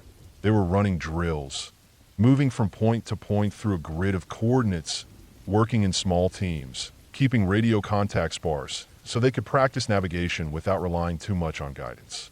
He had been moving with his unit for most of the day, and the sun had already started tilting toward late afternoon when he got separated. It wasn't dramatic, no rushing, no panic. He was just moving along a faint trail, stopped to check his compass, and by the time he moved forward again, the group was nowhere in sight. He figured they had cut across toward a different landmark while he was double-checking his bearings. So he picked what he thought was the right heading and started moving. That's when the small differences in the terrain started to mess with him. The trees all looked the same. Same height, same bark color, same evenly spaced growth. The underbrush was sparse, but the ground kept dipping and rising in ways that made his internal sense of direction feel off. He checked his compass again and again, but something about the way the light filtered through the branches made it hard to tell if he was walking a straight line. An hour passed like that. Just the sound of his own boots, the occasional rustle of something moving in the brush, probably squirrels or birds, and a low background hum of insects. The air felt warm, but had that damp, shadowed coolness near the base of the trees. His water was half gone, and while he wasn't in danger, he was getting frustrated. That's when he saw them. 3 men, standing together maybe 20 yards ahead. They weren't in any kind of official formation. Just 3 guys standing in the shade like they'd been waiting for something. They looked like they belonged there, same type of uniforms he was wearing, same boots, same gear. Their faces weren't hidden, but he didn't notice much detail about them at the time, just that they seemed calm and alert. He moved toward them, thinking they might be part of another squad running the same exercise. They didn't move toward him, but when he got close enough, they made a hand gesture pointing off to his right, down a faint trail he hadn't noticed before. He didn't question it. That direction lined up with where he thought camp should be anyway. So he took it. The trail wound between the trees for a while, then cut across a shallow stream. Within 20 minutes, he was walking into his unit's staging area. It was all normal. The rest of the group was there, packing gear, breaking down temporary setups, ready to move out. He found the sergeant and explained he'd gotten turned around but had been pointed back by 3 other guys out there. The sergeant told him flat out that he was the last one they'd been waiting for. Nobody else was unaccounted for. No other Marines were supposed to be in that section of the woods that day. It didn't make sense to him, but there wasn't time to think about it. They loaded up and moved on. Later, when things slowed down, he told a couple of his buddies about it. That's when one of them said he'd heard of other guys getting lost in the same area and seeing the same thing. 3 men standing together, pointing the way back. The story went further back than he expected. Years before, during another training exercise in that region, 3 Marines had gone missing. They were never found. No gear, no remains, nothing. Just gone. And over the years, here and there, other Marines who'd gotten lost in those woods came back talking about 3 men pointing them in the right direction. When my buddy told me this, he wasn't saying it like a campfire tale. He just laid it out the way it happened. I asked him if he thought maybe it was just coincidence or a trick of memory, or maybe there had been other guys in the woods and nobody had bothered to log them in. He said no. He was certain there was no one else scheduled to be in that area. He knew how controlled those exercises were. Every movement accounted for, every team tracked. If there had been another group, the sergeant would have known. The thing that stuck with me most wasn't even the part about the 3 missing Marines from years ago. It was the way he described how normal those 3 men looked. Not ghostly, not strange, not menacing.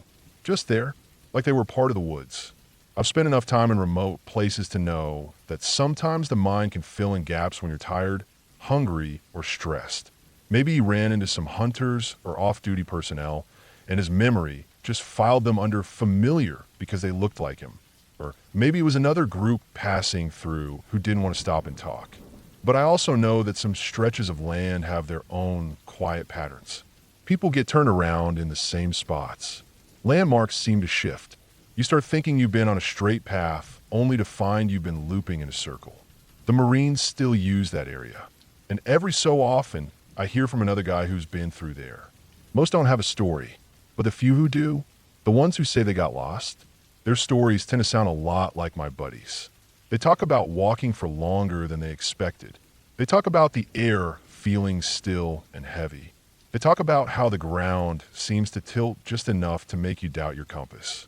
And if they see anyone at all, it's 3 men. Always 3. Always together. Always pointing. I don't claim to know exactly what's going on out there. All I know is that when I hear someone say they're headed into that patch of forest for an exercise, I tell them to pay attention, stick close, and keep track of their bearings. And if they get lost, I tell them this. If you see 3 men pointing the way, follow it. Just don't expect them to be there when you look back.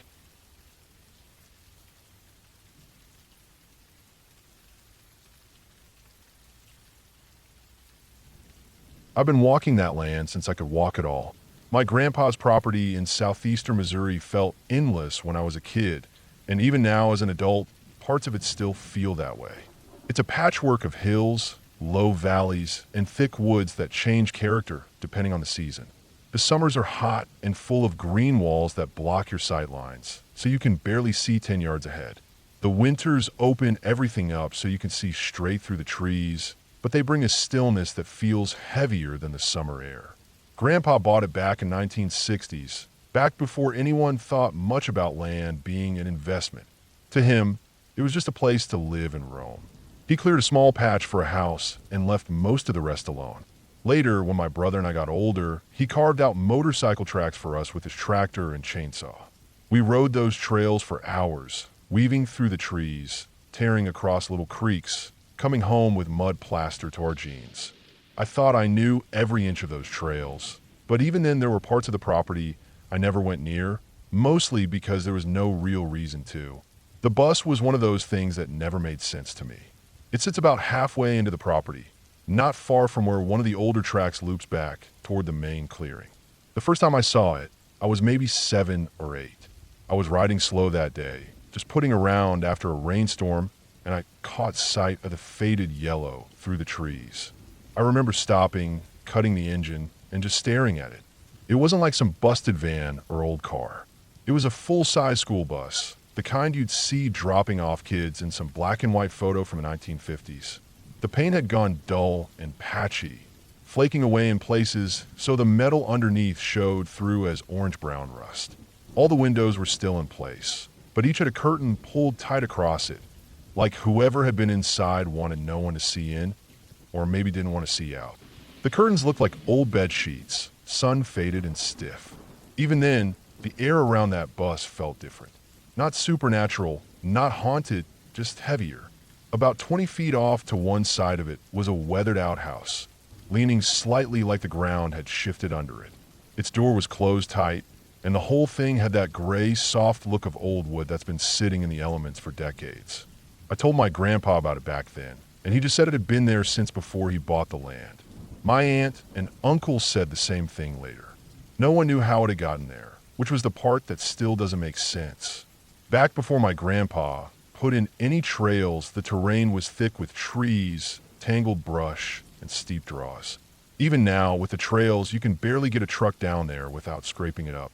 Back then, it would have been impossible to drive something that big into the woods without cutting a path first. And yet, there it sat. We all figured someone must have lived there a long time ago, maybe before the land got overgrown. But nobody ever bothered to check inside. The place was crawling with snakes in the summer. Copperheads, black snakes, even the occasional rattler. And wasps like to nest in anything with a roof. As kids, we gave it a wide berth, and as adults, we never had any reason to mess with it. Years passed. The bus just became one of those fixed landmarks, the kind you give directions by. Go down past the lower track, hang right at the big sycamore, and when you see the bus, you're about halfway there. But after my grandpa passed and the land got split between me, my brother, my aunt, and my uncle, I found myself thinking about it more. I guess it was because the place didn't feel the same without him. Walking the trails after he was gone felt different, and I started paying attention to things I used to ignore. The bus was one of them. One late fall, when the leaves were mostly down and the snakes had gone underground for the season, I decided to walk out there on foot. I started from the house early in the morning with a thermos of coffee in my pack, following the trail along the ridge before dropping down toward the valley where the bus sat. The ground was damp, the air sharp and cool. It had rained a few days before, so everything had that deep, wet smell, rotting leaves, damp earth cedar. The further I went, the quieter it got. You'd think a forest is always full of noise, but there are pockets where the wind doesn't seem to reach and the animals go still, and all you hear is your own breathing. That's what it was like as I got closer. When I stepped into view of the bus, it looked even more worn than I remembered. The yellow had dulled almost to beige in places, and streaks of rust ran down from the window frames like tears. The curtains hadn't moved in all these years. I couldn't tell if they were nailed up or just stiff from age, but they hung the same way they had when I was a kid. The ground around, it was a mess of fallen branches, half buried in leaves. Moss grew on the north side of the outhouse, and the door was still shut tight.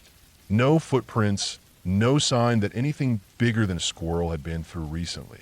I circled the bus slowly, keeping a few feet back. The tires were gone, sunk into the earth, so far you could barely see the rims. Vines had started creeping up one side, clinging to the metal. The driver's side door was closed, but not locked. It hung just slightly ajar, the gap barely wide enough to see the shadowy interior. I didn't step inside right away. I stood there a while, sipping coffee, just looking at it. Part of me didn't want to disturb it. It had been sitting there for decades, untouched, but curiosity got the better of me. I set the thermos on a log, pulled my gloves tighter, and stepped up to the door. Inside, the air smelled stale but not rotten, more like dust and old fabric. My boots crunched on something dry and brittle, maybe leaves or bits of broken glass. Light leaked in through the curtains, making the interior dim but not pitch black. The seats were still there, all of them. The vinyl was cracked and peeling, and a few were missing chunks of foam where mice had nested.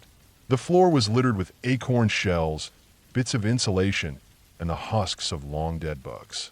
Toward the back, I could make out shapes that didn't belong, plastic bins stacked against the rear wall, a couple of metal folding chairs, a rusted coffee can on its side. I moved slow, scanning for snakes, even though it was too cold for them to be active. Every step felt louder than it should have. By the time I reached the middle of the bus, I noticed something that stopped me. The curtains weren't all the same. Most were just plain white or off-white sheets, but one, near the back, had a pattern, tiny faded flowers like something from an old bedsheet set. And it wasn't hanging quite straight. I reached out and nudged it aside just enough to see out. Through the gap, I had a clear view of the outhouse. Its door was facing the bus directly, like the two had been set up in deliberate relation to each other. That was when I noticed something strange. The ground between the bus and the outhouse was smoother than the rest of the forest floor, almost like it had been worn down by repeated walking. But the leaves were fresh on top, so it hadn't been used recently. I checked the bins in the back. Most were empty, just cracked plastic with bits of dirt and mouse droppings. One, though, had a few things still inside. An old enamel mug, the handle chipped, a small folding knife, blade rusted shut, and a glass bottle with a metal screw-on lid. The bottle was empty, but still smelled faintly of gasoline. I didn't touch the outhouse that day. Standing in the bus, looking out at it, I felt this unexplainable pressure in my chest. Not fear exactly, but the sense that I was standing in the middle of someone else's life, even if that life had ended decades ago. I left everything as it was, stepped back out into the cold, and walked home without looking back too much. Over the next few months, though, I couldn't shake it. I started piecing things together in my head. How the bus was positioned, the outhouse so close, the fact that someone had bothered to hang curtains. It wasn't some dumped vehicle. Someone had lived there, probably a long time, maybe through a winter or two. The next spring, when the ground was soft but the snakes still hadn't come out, I went back with my uncle. We didn't talk much, just worked on clearing the leaves around the outhouse to see if it would open. The hinges were rusted solid, but with enough force we got the door to creak open a few inches. Inside, it was what you'd expect, dark, small, the whole covered with a slab of rotting wood. Nothing out of place, nothing to answer any questions. That's the thing about the bus. It never gave up its story. We never found a name, a date, anything that explained how it got there or who had lived in it. But here's what I do know. Whoever it was, they went through the effort of setting themselves up deep in the woods, far from anyone. They brought in furniture, hung curtains, built an outhouse. They stayed long enough to wear a path between the two. And then, for whatever reason, they left. Now, every time I walk past it, I stop for a moment.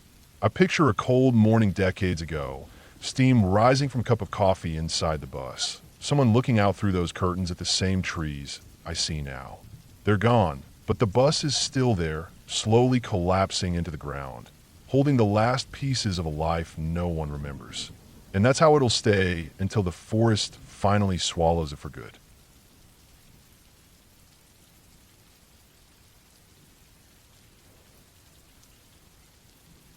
I've been working as a soil conservationist with the USDA for most of my adult life, and while my job isn't glamorous, it's one of those careers that puts you in places most people never think about. I don't sit at a desk much.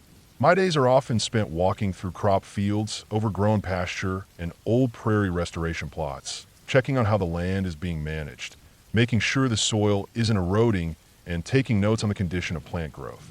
Some of these CRP, Conservation Reserve Program, tracks are easy to access, right off a county road, maybe just a short walk in.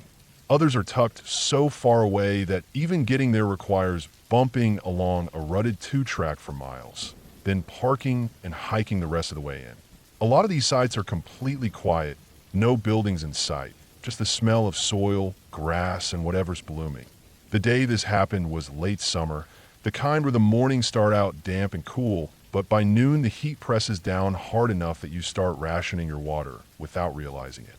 I had a list of tracks to check, and one in particular was set back in the far northeast corner of my county. I've been there a few years back, but only along the outer edge. The restoration project had been expanding, and my supervisor wanted updated notes on vegetation density deeper inside the plot. The access point was an overgrown trail.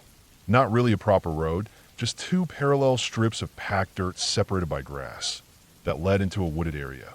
I parked my truck near the entrance, checked my GPS coordinates, and loaded my day pack with a few essentials: notebook, camera, a small soil probe, water, and a topographic printout of the area.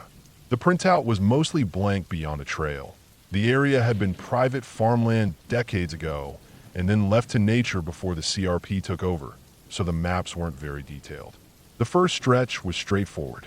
The trail wound between stands of maple and oak, the ground shaded and still damp from the night before. I could hear the occasional rustle of squirrels in the underbrush, the kind of soft, natural noise you stop noticing after a while. The air smelled earthy, almost sweet, the way it does when wildflowers start to dry out but haven't gone brittle yet. After about a half mile, the trees thinned and the trail opened into a small clearing. It wasn't a natural clearing, not exactly. The grass was shorter here, patchy in places, and the soil looked compacted. That alone wasn't unusual. Sometimes hunters or the previous landowners had made their own open spots decades ago. But what caught my attention, what made me stop in my tracks, was what sat right in the middle. It was a playground, not a new one, not even something from the 80s or 90s. This was old, like mid-century old.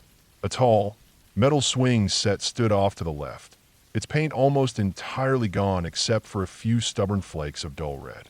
The chains were dark with rust, the swings themselves long gone, leaving just the empty hooks dangling.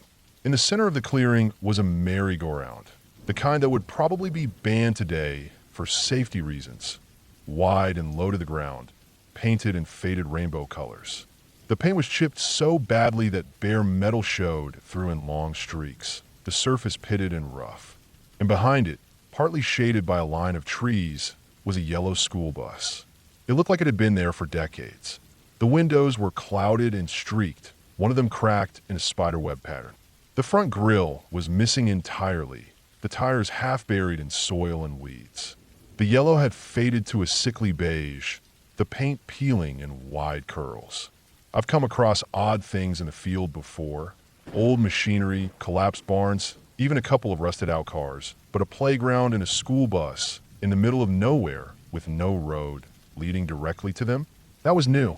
I stood there for a moment, trying to picture the history of it. Maybe there had been a rural school here long ago. That would explain it. Kids from scattered farms riding the bus in, playing outside on the swings during recess. When the school closed, they must have just left everything behind. That would have been odd, but explainable. What wasn't explainable was that the merry-go-round was spinning. Not a slow, barely moving kind of spin. It was going fast. Fast enough that the bars blurred slightly as they passed. Fast enough that I could hear the faint rhythmic whine of its worn bearings. The air in the clearing was completely still. I scanned the tree line, half expecting to see movement, but there was nothing. For a long moment, I just stood there watching it. My mind tried to line up a cause that fit. Maybe there was a strong gust a minute ago. Maybe an animal had brushed against it. No. Even if something had said it's spinning earlier, metal like that would slow quickly under friction. This wasn't a remnant of earlier motion. This was recent. I stepped back. My boots crunched in the dry grass.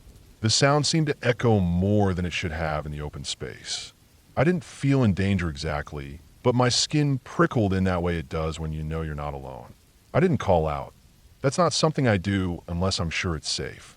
I just turned, stepped back toward the trail, and walked out of that clearing without looking back. The rest of the day was uneventful. I finished my inspections, took my notes, and went home. But that image, the old playground in the middle of a forgotten clearing, the bus sitting there like it had been driven straight into the woods and abandoned, and that merry-go-round spinning in dead air stayed with me. That night, I pulled out the oldest county plat maps I could find. Nothing in that area was ever marked as a school, not even a church with a playground. I went to our archaeologist at the office the next day, thinking maybe they'd know something. They had nothing, not a single record. It bothered me.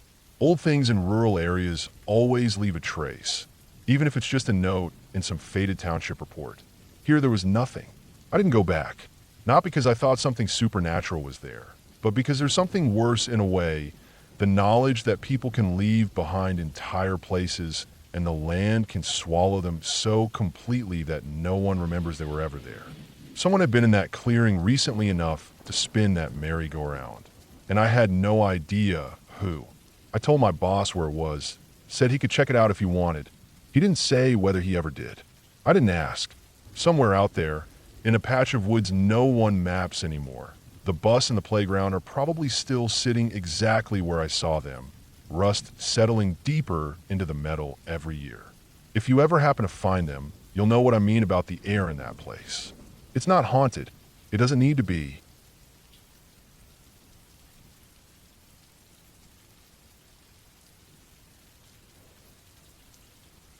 I started working as a park ranger in the late summer of 2012. At the time, I was still pretty green, no real experience with remote postings, just a couple of seasons in smaller, busier parks where the main trouble was kids leaving trash around or people ignoring fire bans.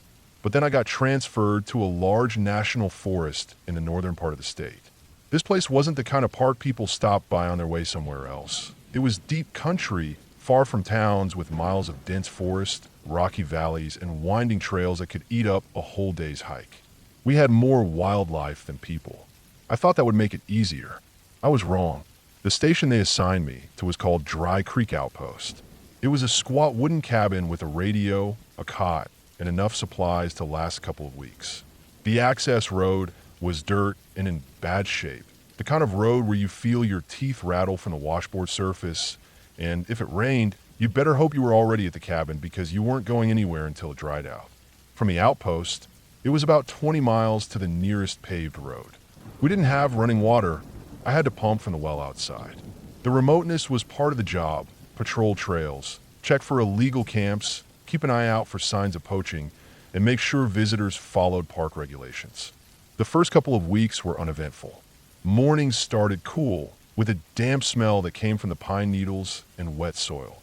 I make coffee on the small propane stove, fill my day pack, and take off on patrol. The forest here wasn't like the neat rows of trees you might picture. It was thick, tangled in places with down logs and uneven ground that could twist your ankle if you weren't paying attention. Birds were everywhere, and occasionally I'd spot a deer or even an elk moving between shadows. I kept notes of trail conditions and sightings, made sure signage was intact, and collected GPS data where markers had been damaged or vandalized. It was on my third week that things started to feel different. Not in a dramatic way, just a subtle shift. I was working the North Loop Trail, which was one of our longer circuits, about 14 miles if you followed it exactly. The trail climbed steeply for the first few miles, then leveled off along a ridge where you could see the valley spread out below. It was a clear day, no wind, and I remember hearing my boots crunch on the dirt mixed with gravel. Then I realized I hadn't heard a single bird for the last half hour. No calls, no rustling in the undergrowth, just silence. It wasn't unusual for wildlife to go quiet if a predator was nearby, but the stillness hung heavy, almost pressing on my ears. I shook it off, finished my loop, and didn't think much about it until later. A few days after that, I found the first camp. It was in a no-camping zone, maybe 2 miles off the trail. I spotted a bit of tarp through the trees while checking a drainage area. At first, I thought it was just a hunter who'd set up illegally, but when I got closer, I saw it wasn't a normal campsite. The tent was old, canvas, not nylon, and looked like it had been there for weeks, maybe months. There were no sleeping bags, just a pile of old blankets. The fire ring was cold, but there were charred food cans scattered around. What made me stop was the smell, not quite rot, but something sour and stale like food gone bad. I radioed in the find and GPS location, took some photos for the report, and hiked back. By the time I came with another ranger the next day, the camp was gone. Everything. Tent, blankets, cans, nothing but a few impressions in the dirt where something heavy had sat. No drag marks, no trash, no sign of who had been there. It was weird, but technically not my problem anymore. We marked it down as unconfirmed abandoned camp and moved on. Then, about a week later, I found the shoe. It was sitting right in the middle of a side trail I was monitoring. A single brown hiking boot, worn but not shredded, laces still tied. No footprints leading to it, no scuffs, no animal tracks. I picked it up, checked inside, nothing. Normally you'd think someone dropped it, but it was sitting dead center in the trail like it had been placed there. I brought it back to the outpost, figuring maybe someone would report it missing. Nobody ever did. That's when I started noticing the other signs. Small things at first. Stacks of stones that hadn't been there before, fresh cuts on tree bark that didn't match any animal claw marks I knew. Once, while I was checking a remote trail, I found a deer carcass, but not like a predator kill. It had been cut open cleanly with a blade, and the meat stripped from one side only. The rest was left to rot.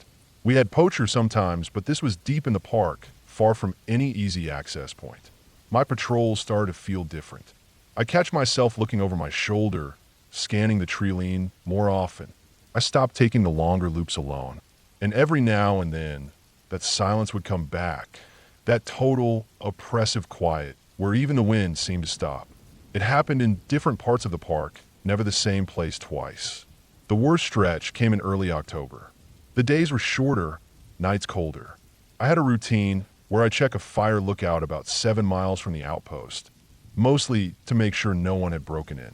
The hike was steady uphill, and from the tower you could see for miles.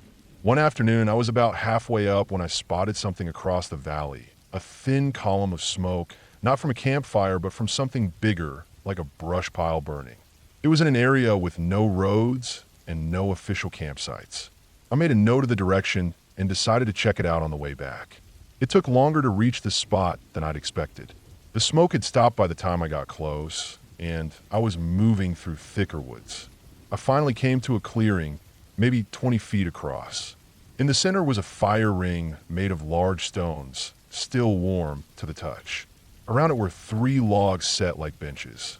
And at the edge of the clearing, nailed to a tree, was a piece of plywood with something painted on it in red. Not spray paint. It looked like house paint brushed on thick. The letters were uneven, crude, but clear enough. No rangers after dark. I stood there longer than I should have, just staring at it. Then I turned and got out of there, fast but careful. That night, I didn't sleep much. Every sound outside the outpost, the wind in the trees, the creak of the wood, made me tense. Over the next few weeks, I found more signs. The kind that made my stomach tighten. Twine strung between trees at ankle height, not far from the trail. Easy to trip on if you weren't looking. A pile of small animal bones arranged in a circle. Once a whole gutted trout hanging from a branch at eye level, swaying slightly like it had been hung up not long before I got there. I reported everything. Some of the other rangers thought it was just locals messing around. Maybe hunters try and scare us off certain spots.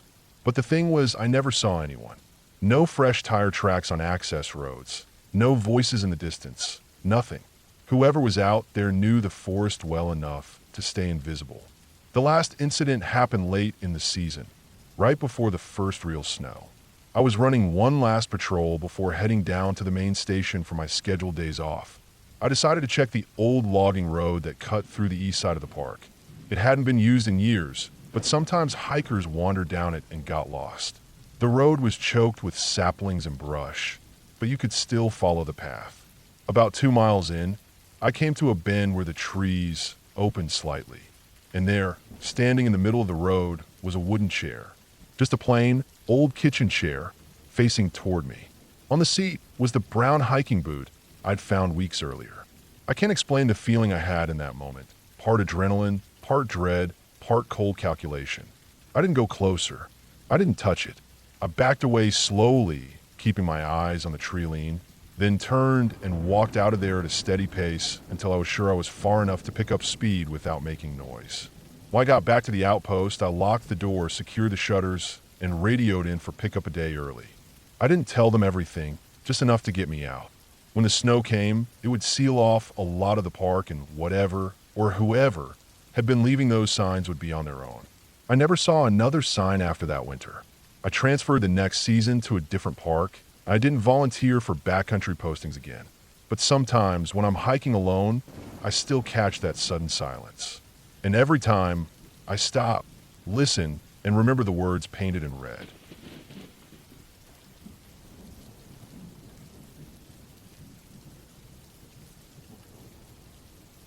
I've worked as a park ranger for more than a decade, and in that time, I've dealt with my fair share of dangerous situations. Wildfires, poachers, lost hikers, even an aggressive moose once. But the incident that sticks with me the most happened late one summer in a section of the park that hardly anyone visits anymore. It's remote, overgrown, and the trails there are barely maintained. We call it the North Ridge Zone, and it's about 12 miles from the nearest ranger station. That summer had been unusually dry. The grass crunched under your boots, creeks were running low, and animals had started acting different.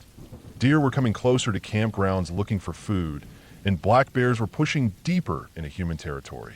On top of that, more hikers were ignoring trail rules, going off path, and sometimes not coming back. I've been doing routine patrols all season, checking the less traveled areas, making sure no one was camping where they weren't supposed to, and scanning for fire hazards. One Thursday morning, I got an assignment to head out toward the North Ridge Zone to investigate a report from a hunter. He wasn't supposed to be there in the first place, but when he stopped at the visitor center, he told one of our volunteers he'd come across an abandoned camp deep in the brush. According to him, it looked like someone had been living there for a while, but it was completely deserted now. I loaded my pack with extra water, protein bars, a first aid kit, my radio, and my sidearm, standard issue, though I rarely needed it. The air was already hot, even though it wasn't yet 9 a.m. The sun had that hazy, almost white glare you get when the atmosphere is bone dry. The hike into North Ridge isn't an easy one. The first 4 miles follow a narrow dirt trail that winds through dense pines and uneven ground, with sudden dips where roots stick out like tripping wires. After that, the path turns into more of a game trail, barely visible, with brambles scraping at your legs. By mile 6, the woods get quieter in a way that's hard to explain. No bird calls, no wind in the trees, just the sound of your own boots and your breathing. I followed the coordinates the hunter had given. They led me to a small clearing surrounded by thick spruce. I almost missed the camp because it blended in so well. A green tarp strung low between 2 trees, a small ring of stones marking a fire pit, and a scattering of empty cans and wrappers. It wasn't much, just the tarp, a sleeping bag that was damp with dew, and a few personal items. But what stood out to me was the smell. Not rot, exactly, but a sour, stale odor like old sweat soaked in a fabric. Whoever had been here hadn't been gone long. I took out my notebook and started jotting down details. The tarp had been reinforced with extra rope, suggesting they'd planned to stay more than a night. The food wrappers were all from cheap, shelf-stable stuff. Instant noodles, canned beans, energy bars. There was no cooking pot, no backpack in sight. Either they'd taken those things with them when they left, or someone else had. I circled the area, looking for tracks. The ground was so dry, prints didn't hold well, but I spotted what looked like a flattened trail leading deeper into the brush, away from the fire pit. It wasn't a marked path, more like someone had been forcing their way through. Branches were broken at shoulder height, and bits of fabric were caught on the bark in a couple of places. I followed it for maybe 50 yards before coming to another clearing, smaller than the first. This one had no sign of a camp, but the grass in the center was pressed down in a wide oval, like something heavy had been lying there. The more I looked, the more wrong it felt. Not just because it was out of the ordinary. I've seen abandoned camps before, but because of how quiet everything was. Even in dead stillness, you usually hear something. The tick of an insect, the creak of a branch. Here, it was like the air was holding its breath. I decided to push further in before turning back. The trail of broken branches kept going, weaving through denser brush. My shirt was sticking to my back from the heat, and sweat was trickling down my neck. Every so often, I'd stop and listen, but all I could hear was my own breathing. After another 15 minutes, I found something that made me stop cold. Hanging from a low branch was a strip of duct tape, curled at the edges like it had been peeled off something and stuck there absent-mindedly.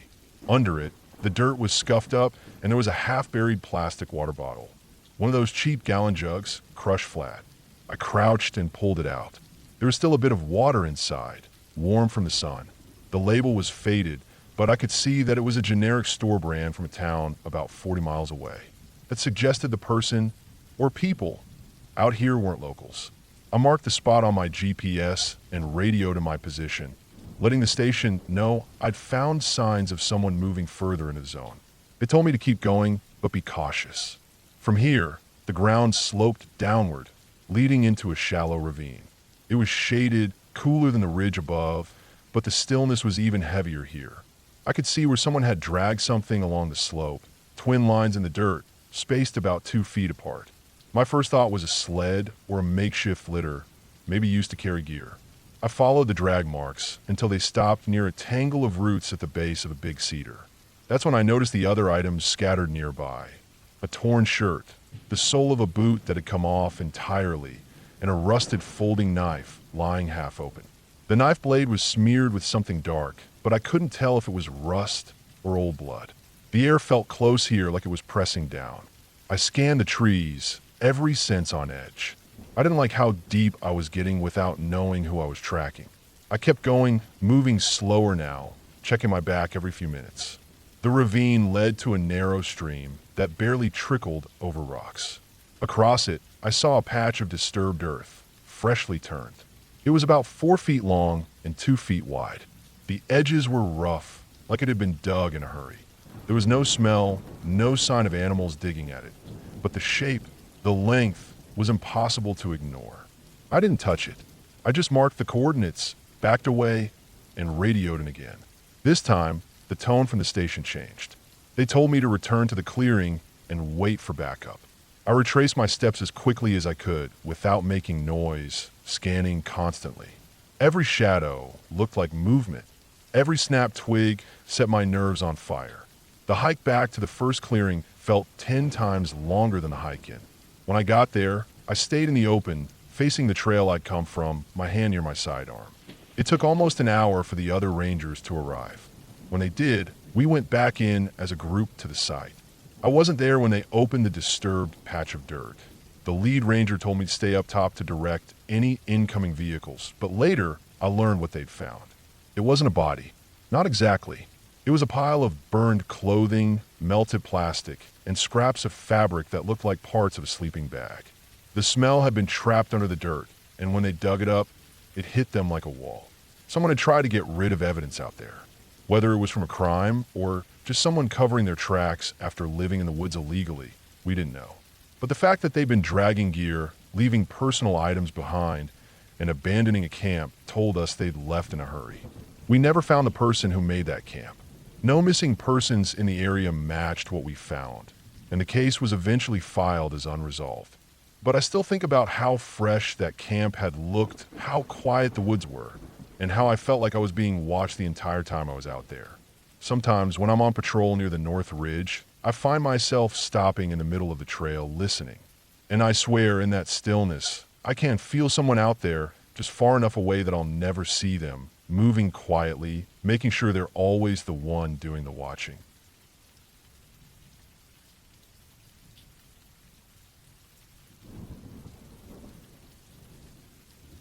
I've been working as a park ranger for almost 15 years, and during that time, I've had my share of strange shifts.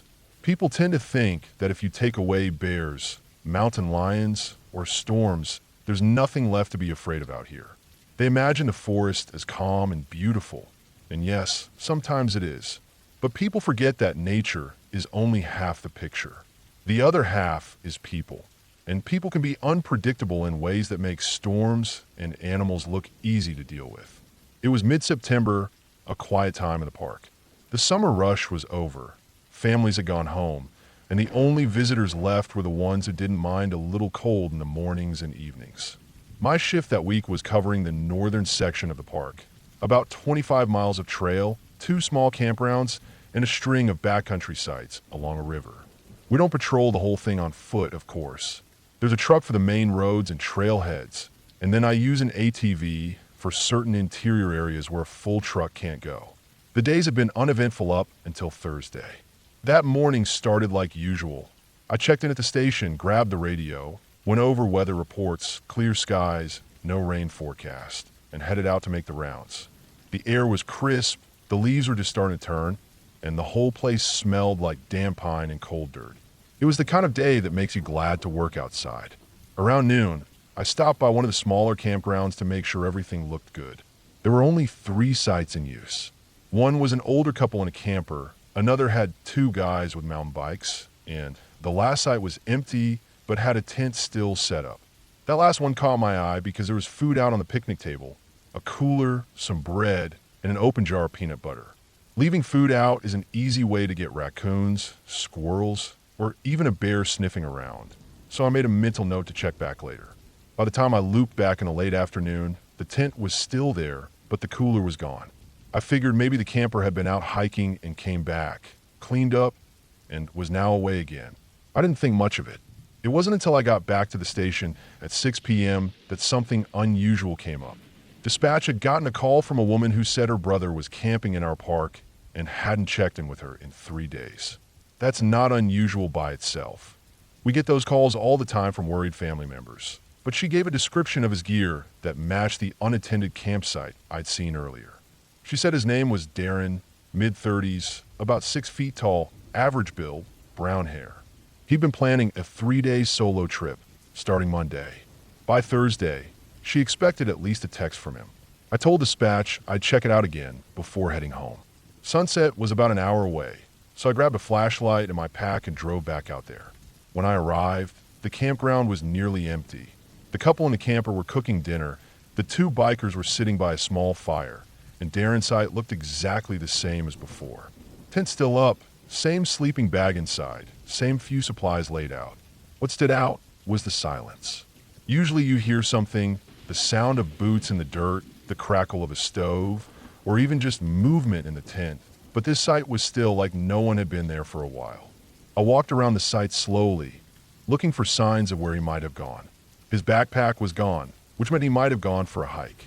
But the thing that bothered me was that his car, parked just a short walk away, had a light coating of dust and pine needles on it. It didn't look like it had been touched in days. If he'd gone hiking for a few hours, that would be normal. But for days? That was different. I decided to check the trail register. We have those at major trailheads where hikers write their names, planned routes, and expected return times. Sure enough, Darren's name was there under Monday's date.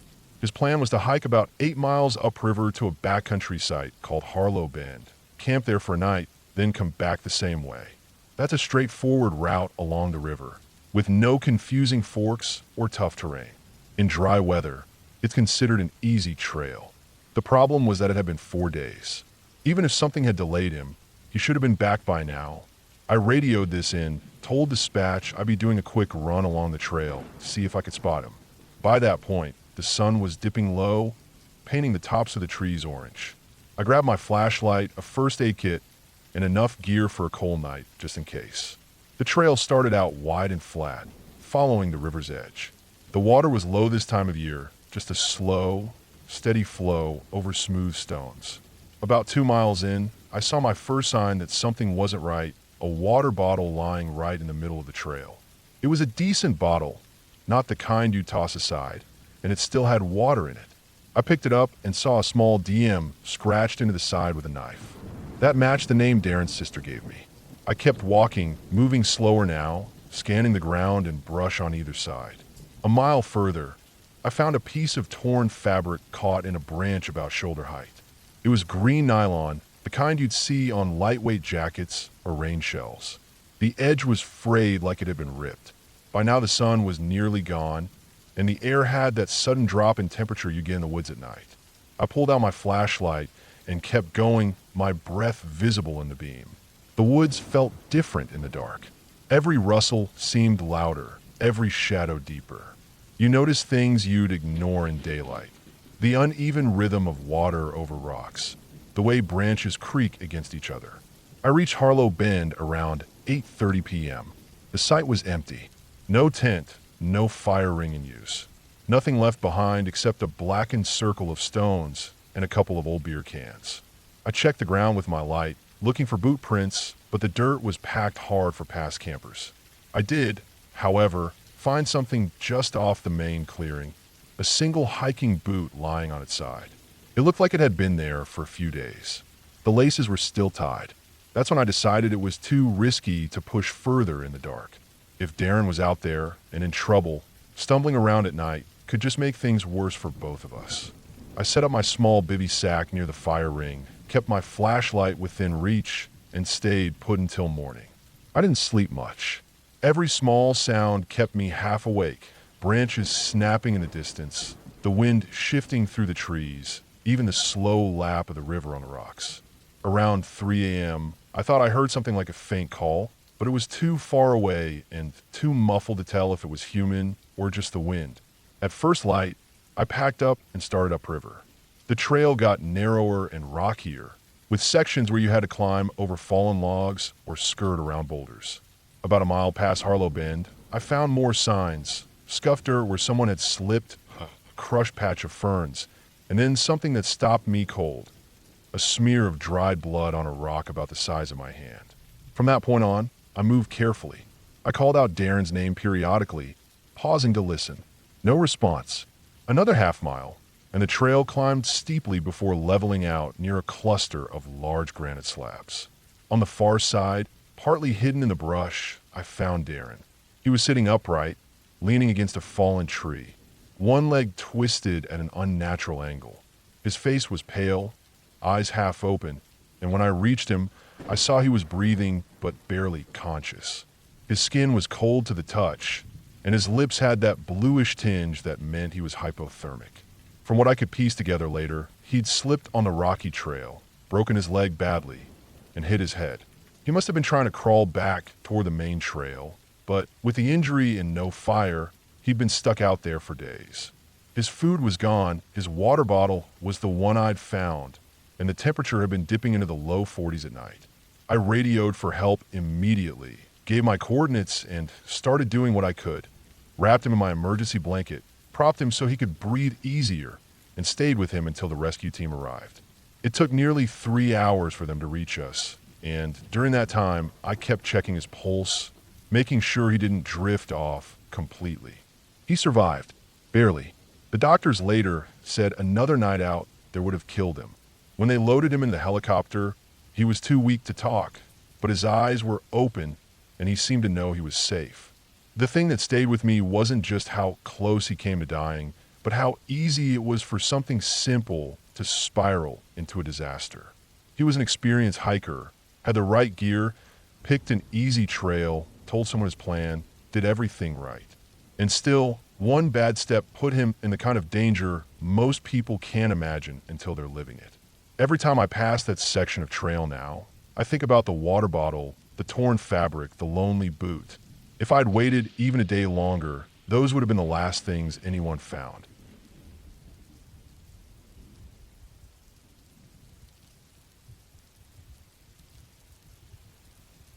I've been a park ranger for a little over 11 years now, and in that time, I've seen just about every strange and unsettling thing a person could see in the backcountry. People think the scariest part of my job is dealing with wild animals or getting caught in bad weather miles from help, but that's not it. The scariest part, the thing that makes you lose sleep, is when you realize that the most dangerous thing in the woods isn't a bear, a cougar, or a storm. It's another human being. This happened in the summer of 2017 when I was working in a large national forest in the Pacific Northwest. We had miles upon miles of hiking trails, primitive campgrounds, and dispersed camping areas where people could set up a tent pretty much anywhere as long as they followed the rules. It was mid-July, and we were in peak season, which meant the forest was full of people. Families, backpackers, day hikers, you name it. That also meant we were dealing with more calls, more rescues, and more reports of things that didn't quite add up. I was assigned to patrol a remote section of the forest, an area that didn't get as much foot traffic as the main trails. It was rugged, steep in places, and the kind of place where you could hike for an entire day and maybe see one other person, if that. The section had a few unofficial trails, mostly old logging roads that had overgrown over the years. It was also bordered by private land, which had caused issues in the past when people wandered too far and ended up trespassing. That morning, the sky was clear, the air was cool, and I had a long loop planned, about 12 miles total. I was checking campsites, looking for illegal fire pits, and making sure nobody was dumping trash. I had a full pack: first aid gear, radio, water, and a GPS unit. I knew this area well, but I always carried the GPS out of habit. The first half of the day went normally. I found a couple of unattended fire pits that still had hot embers, so I doused them and made notes to issue warnings later. I saw a few deer, a pile of fresh bear scat, and nothing out of the ordinary until I started down an old logging road that cut through a deep stretch of forest. This road hadn't been maintained in decades, but it was still walkable if you didn't mind stepping over branches and weaving around fallen trees. About a mile in, I noticed something odd: boot prints. That in itself wasn't strange, but these prints were fresh, probably less than a day old, and they were heading deeper into the forest. The odd part was how wide the stride was. Whoever it was had taken long, deliberate steps, almost like they were in a hurry but trying not to run. I followed them for a while out of curiosity. The track stayed right in the middle of the road, not weaving off to either side. Then, without warning, they veered sharply left, straight into thick undergrowth. I stopped for a moment, listening. Nothing but the faint sound of wind through the trees. I pushed through the brush and followed the prints until they entered a narrow game trail. This wasn't a path anyone would take unless they knew it was there. It was hidden by brambles, barely wide enough for a person to walk through without getting scraped. The trail went on for maybe 50 yards before it opened into a small clearing. That's where I found it. It was a campsite, but not the kind you'd expect. No tent, no sleeping bag, nothing you'd see in a normal backcountry setup. Instead, there was a makeshift lean-to made from cut branches and a blue tarp. The ground was littered with food wrappers, empty water bottles, and a couple of tin cans. A blackened fire pit sat in the middle, cold and unused. The strangest part was the smell. It wasn't rotting food. It was something else, sharp and sour, almost chemical. I'd smelled it before on a search and rescue call, when we'd found a stash of old, illegally stored pesticides in a shed. I circled the camp slowly, taking it in. Whoever had been here had been living rough for a while. There were worn-down boot prints everywhere, and some of the food packaging had expiration dates from months earlier. This wasn't just a weekend camper. This was someone living off-grid, and not in the friendly, back-to-nature way. I radioed in the location, letting dispatch know I'd found an illegal camp. They told me to document it, pack out any trash I could carry, and check the area for signs of the occupant. Normally, we'd leave a notice and give the person a day to vacate before coming back with law enforcement. But something about this site made me uneasy. Then I found the rope. It was coiled neatly at the base of a tree, but the other end was tied into a crude noose. Not the kind you'd use for climbing or hauling gear.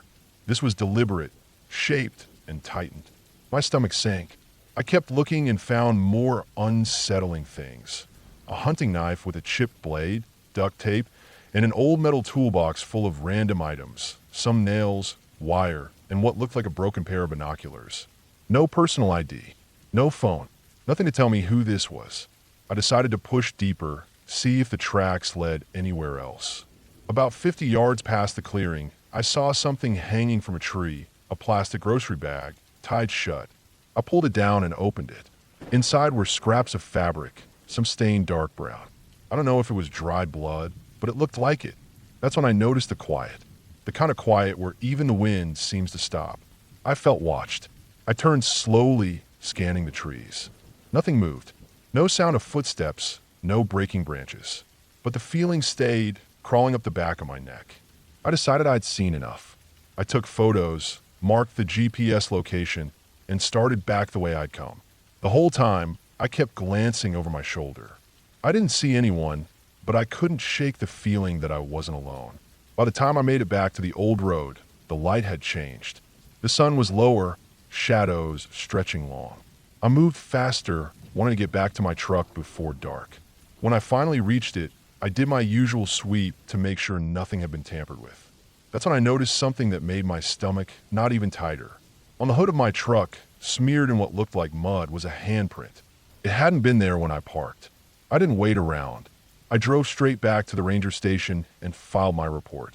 Law enforcement went out the next morning with me to show them the site. But when we got there, the camp was gone. The tarp, the fire pit, the trash, everything had been cleared. Even the rope and the grocery bag were gone. The ground looked freshly disturbed, like someone had swept away footprints.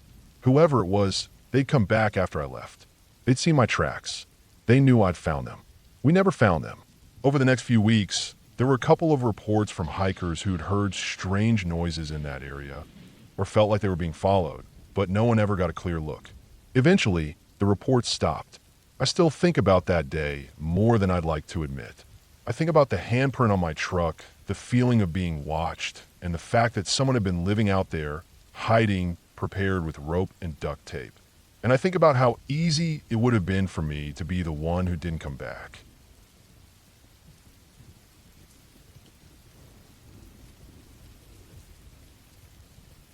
I had been working as a park ranger for just over 7 years when the incident happened. It wasn't my first dangerous situation on the job, but it was by far the one that stayed with me the longest. I was stationed in a national park in the Pacific Northwest, miles from any major town. The area I patrolled was known for its thick forest, sudden weather changes, and rugged backcountry terrain that could turn from welcoming to hostile in a matter of hours.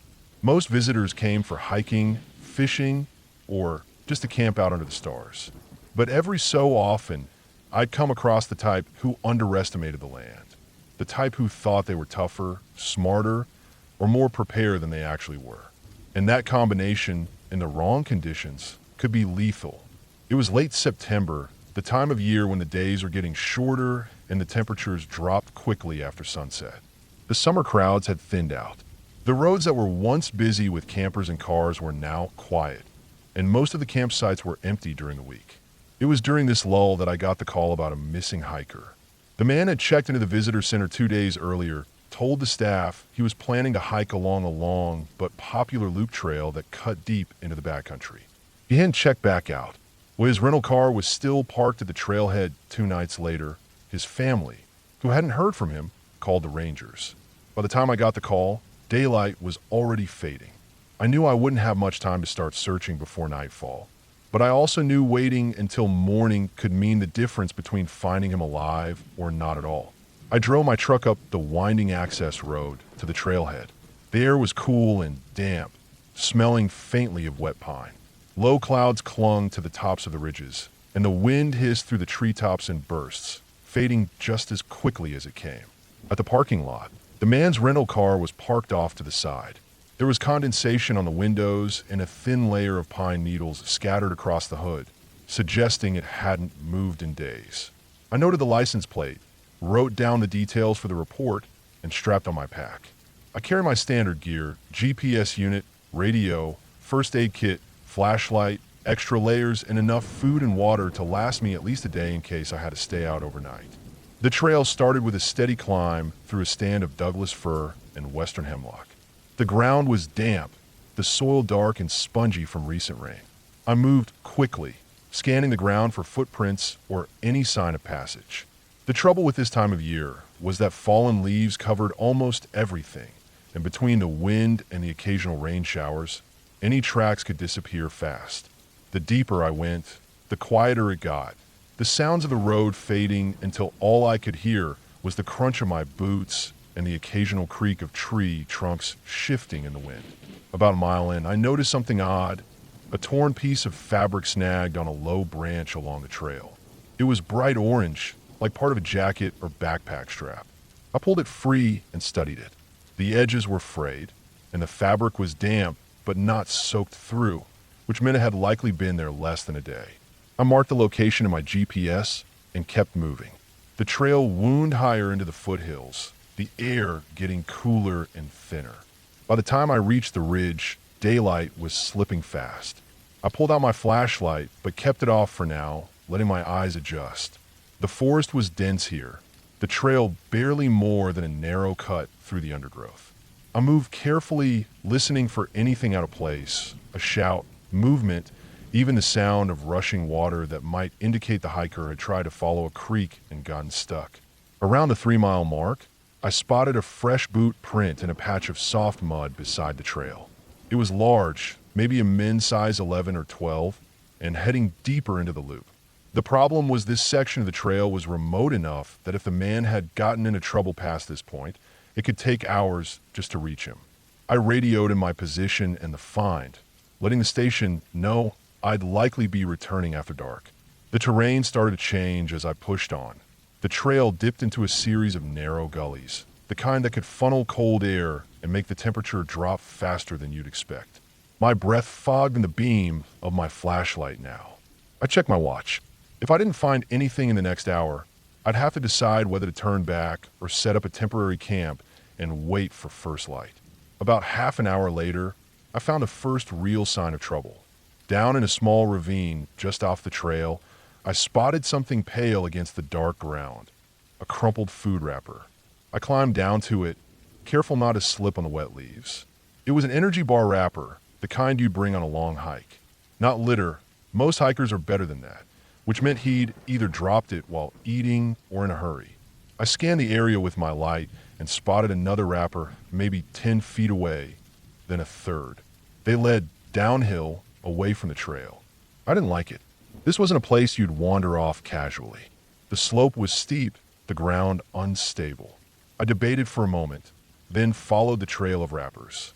About 50 yards in, I found a real sign, a partial boot print in the mud alongside a deep scuff mark where someone had slipped. The marks continued down toward the sound of rushing water. That's when I realized where I was, near one of the smaller, less accessible streams that fed into the park's main river. In summer it was manageable, but with the recent rain, it would be running faster and deeper. If he tried to cross it, he could have easily been swept away. I pushed on, the noise of the water getting louder. The beam of my flashlight caught on something ahead, a backpack wedged between two boulders near the stream bank. I climbed down to it, my boots sinking into the soft, wet ground. The pack was soaked through and partly unzipped, the contents spilling out, a water bottle, a torn map, a flashlight with dead batteries. I searched the immediate area, but saw no sign of the man. The stream was swollen, churning white under the light. I scanned both banks, my heart sinking. If he'd fallen in here 2 days ago, the odds weren't good. I moved downstream, searching for any sign of him. Clothing caught in a branch, footprints in the mud. Then I saw it, a single boot lying half submerged at the water's edge. I picked it up. It was heavy with water, the laces frayed, and inside, mud had packed in deep. No foot, thankfully, but it was bad news all the same. By now, night had fully closed in. The forest seemed to press closer, the sound of the stream masking any other noises. I knew I couldn't safely keep searching in the dark without risking becoming another victim myself. I marked the GPS coordinates and radioed in for a recovery team at first light. I spent that night on the ridge above the stream, shivering in my bivy sack, listening to the wind tearing through the treetops. My mind kept replaying the scene below, the scattered wrappers, the abandoned backpack, the lone boot in the water. I'd seen enough in my years as a ranger to know what likely happened. Alone, possibly injured, the man had tried to cross the swollen stream and been swept downstream. The water would have been near freezing. Even a strong swimmer wouldn't last long in that current. The next morning, the recovery team arrived. We worked our way down the stream, searching the banks and the tangled debris along the edges. It took us almost 4 hours before we found him. He was caught against a log jam about half a mile downstream, his body wedged among branches and silt. The cold water had preserved him, but it was clear he'd been there for days. No signs of foul play, just a tragic accident in a place that didn't forgive mistakes. We recovered him carefully, carrying him back up to the access road where the coroner was waiting. His family came later that day to identify him. They were quiet, grief-stricken, thanking us in subdued voices. I didn't tell them about the long night I'd spent in the dark above that stream, imagining the moment he'd lost his footing, the shock of the cold, the panic as the current dragged him away. Some things don't need to be said. Even now, years later, I can still hear the sound of that water rushing in the dark. It's not the sight of him that haunts me.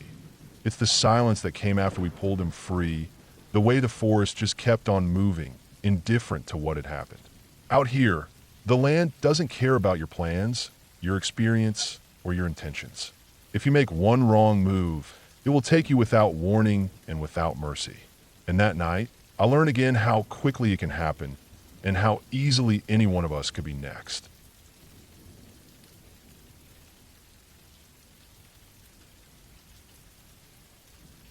I had been working as a seasonal park ranger in the northern part of Wyoming for just over 2 months when this happened. It was the middle of August, the time when the heat hangs in the air even after sunset, and the smell of dust and pine sap mixes with the faint scent of campfire smoke from scattered campgrounds. Most days in that job were uneventful. Checking trailheads, picking up trash, clearing fallen branches for back roads. But sometimes you got calls that made your skin crawl before you even knew why. That morning it started like any other. The sky was a washed-out blue, the air thick with the dry smell of summer. I had been assigned to patrol a section of the park's western backcountry, an area few visitors bothered with. It wasn't particularly scenic compared to the well-known trails. More rolling hills, tangled spruce groves, and stretches of grassland that baked in the sun until the stalks turned brittle and yellow. The reason we patrolled it was because it bordered private ranch land, and there had been a history of hikers wandering off trail and getting lost trying to cut through to the nearest road. My job was to drive the dusty service road in my truck, stop at certain points, and walk sections of trail to make sure signage was intact. By noon, I had already put in about 8 miles of walking and was sweating through my shirt. I'd been drinking steadily from my canteen, but the heat seemed to drain me faster than I could recover. I ate lunch sitting on a down log near a creek. Lukewarm water, a crushed sandwich, and a granola bar, while watching a pair of crows hop from branch to branch in the trees overhead. The only sound was the creek gurgling and the occasional hiss of wind through the grass. Around 1:15, I started heading toward the farthest checkpoint on my patrol, a trail marker at the edge of a wide, open meadow about 3 miles from the service road. The path was narrow and overgrown in places, lined with shoulder-high grass and the occasional deadfall I had to climb over. The sun was still high and the light was bright enough to make my eyes water. I could feel the grit of sweat and dust drying on my skin. It was the kind of heat that made the air shimmer above the ground. About halfway through the meadow, I noticed something strange. At first, I thought it was just the wind shifting the grass, but as I got closer, I saw that the stalks were pressed flat in a wide arc, maybe 20 feet across. It wasn't a perfect circle, more like something heavy had moved through and stopped in the middle. The grass there was bent in several directions, not all flattened the same way, which made me think of a struggle or an animal lying down and rolling. I crouched down, running my hand over the stems. They were still springy, which meant whatever had done this had been here recently, maybe even earlier that morning. I scanned the surrounding meadow. No deer, no elk, no cattle from the ranch land. Just the quiet hum of insects. I didn't see any fresh scat or obvious tracks, but the soil was hard-packed and dry, so that wasn't unusual. Still, the size of the flattened area bothered me. It was too big for a deer bed and too irregular for where elk usually rest. Something about it put my nerves on edge. I marked the spot on my map and kept going, but I found myself glancing over my shoulder more than usual. I don't scare easily. I've done enough solo patrols to be used to the feeling of being watched by wildlife, but there was a stillness in the air that didn't feel normal. Even the breeze seemed to have died. By the time I reached the trail marker at the far edge of the meadow, I could feel the heat radiating off the ground in waves. I took a quick photo of the sign for the patrol log and turned back the way I came. My plan was to get back to the truck, drive to the nearest ranger station, and radio in about the flattened grass, just to note it. I didn't think it was urgent, probably just some large animal bedding down, but it was worth recording. I was about 2/3 of the way back across the meadow when I saw it. At first, I didn't register what I was looking at. It was just a dark shape, hunched low in the grass, maybe 100 yards ahead, right near the flattened spot I'd passed earlier. My first thought was bear, and my stomach tightened instantly. We had black bears in the park, but they weren't common in this section, and they almost never lingered out in the open during the day. I froze, watching for movement.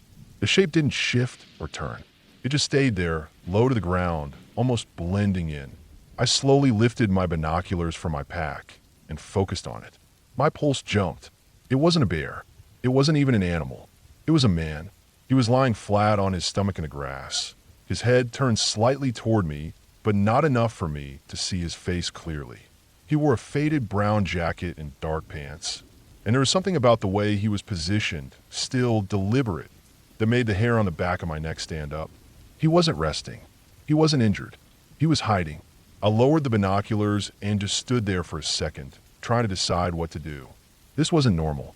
People didn't just crawl out into a meadow in the middle of August heat and lie there like that, especially not miles from any road or designated campground.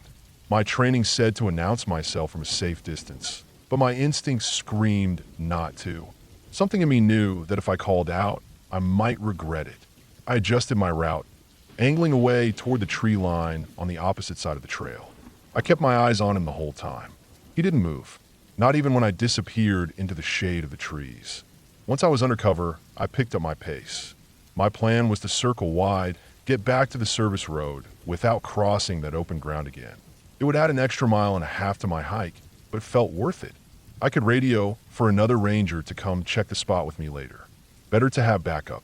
I was moving fast enough now that I could feel sweat rolling down my temples, my boots thudding softly on the dirt. The forest here was thick, spruce fir, tangled undergrowth that grabbed at my pant legs. The air smelled sharp with pine resin. Every little sound seemed louder than it should have been. A branch snapping under my weight, a squirrel darting through the leaves. I kept glancing over my shoulder, certain I'd see someone following me, but the trail behind me stayed empty. About 20 minutes later, I made it back to the truck. My relief was short-lived. The driver's side door was open. I knew I'd locked it when I set out. I always did on backcountry patrols, but now it hung ajar, the shadow of the steering wheel visible through the gap. My mouth went dry. I stepped closer, scanning the ground for tracks, but the dirt here was trampled from previous use, and I couldn't tell if anything new had been added. I reached the truck and looked inside. Nothing obvious was missing, but the glove compartment was open and a few papers from the center console were scattered on the passenger seat. My radio was still there, clipped to the dash, which was a relief, but the idea that someone had been inside my vehicle in the middle of nowhere made my skin crawl. I grabbed the radio and called into the nearest station, keeping my voice level but giving them the details. The men in the meadow, the possible tampering with my vehicle, my current location. They told me to stay put and wait for another ranger to arrive. ETA was about 40 minutes. Those 40 minutes were the longest of my life. I kept scanning the tree line, my ears straining for any sound out of place. At one point, I thought I heard movement in the grass about 50 yards away, but when I looked, there was nothing. The heat seemed heavier now, pressing down on me, making every breath feel thick. When the other ranger finally arrived, I felt some of that weight lift. We swept the area together, starting with the meadow. The flattened spot was still there, but the man was gone. No sign of him, no gear, no trash, nothing. We checked the trees along the edge, but came up empty. Back at my truck, my partner confirmed there were no clear prints or signs we could use to track whoever had been inside. The whole thing was a dead end. For the rest of my shift, I couldn't shake the feeling of being watched. Even driving back down the service road, every shadow between the trees looked like it was hiding someone. That night, lying in my bunk at the ranger housing, I kept seeing that shape in the grass, motionless, waiting, and the open truck door. I still don't know what he was doing out there or why he was watching me. But I do know one thing. That part of the park hasn't felt empty to me since. Every time I patrol it now, I can't help scanning the meadows twice, sometimes 3 times before I cross. And I always lock the truck, even if I know it won't make a difference.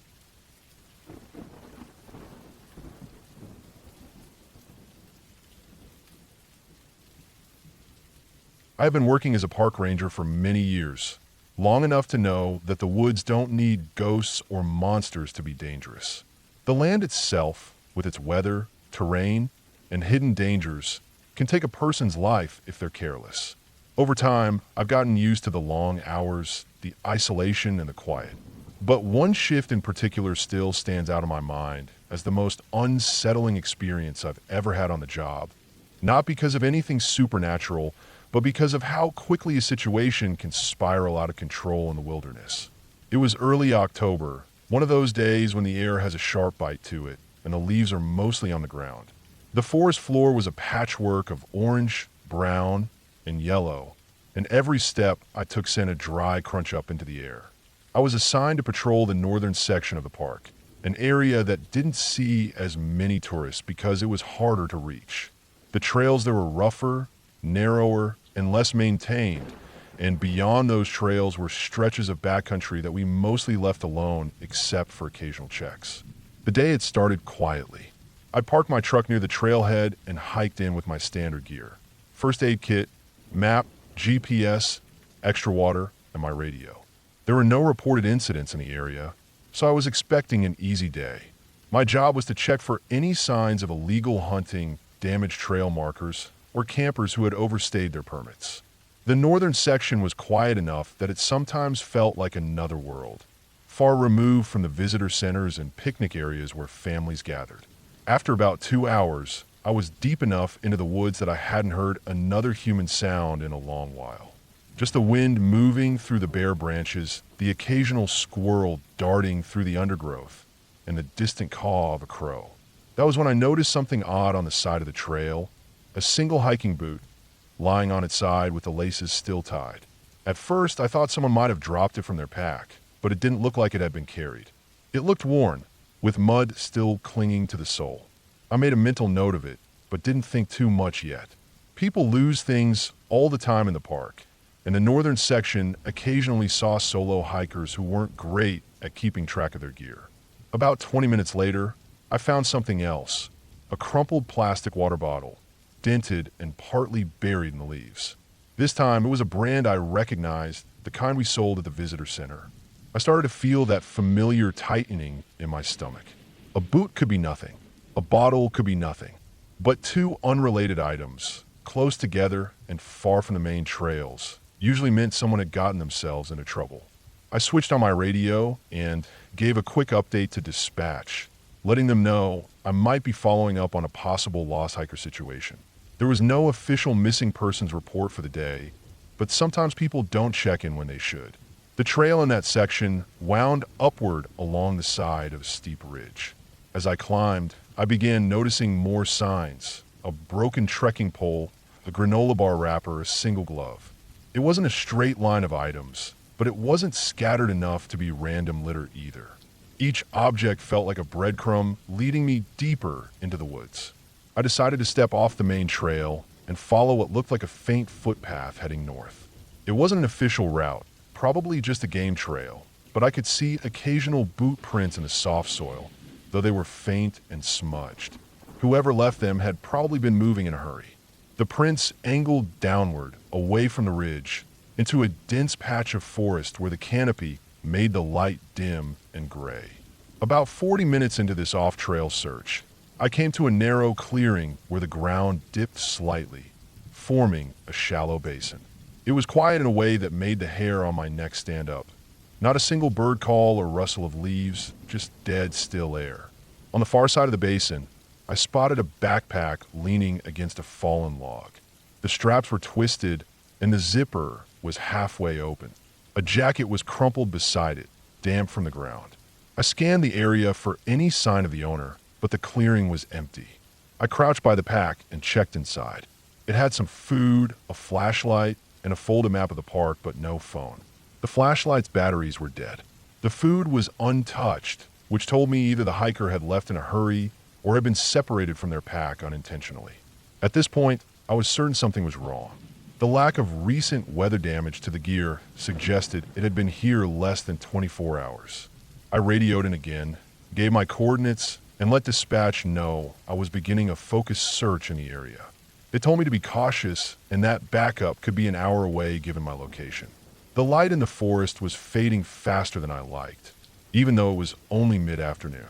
The combination of cloud cover and dense canopy made everything feel later than it was.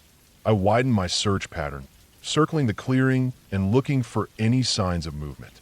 That was when I noticed the scuff marks on the slope leading down into a narrow ravine behind a log.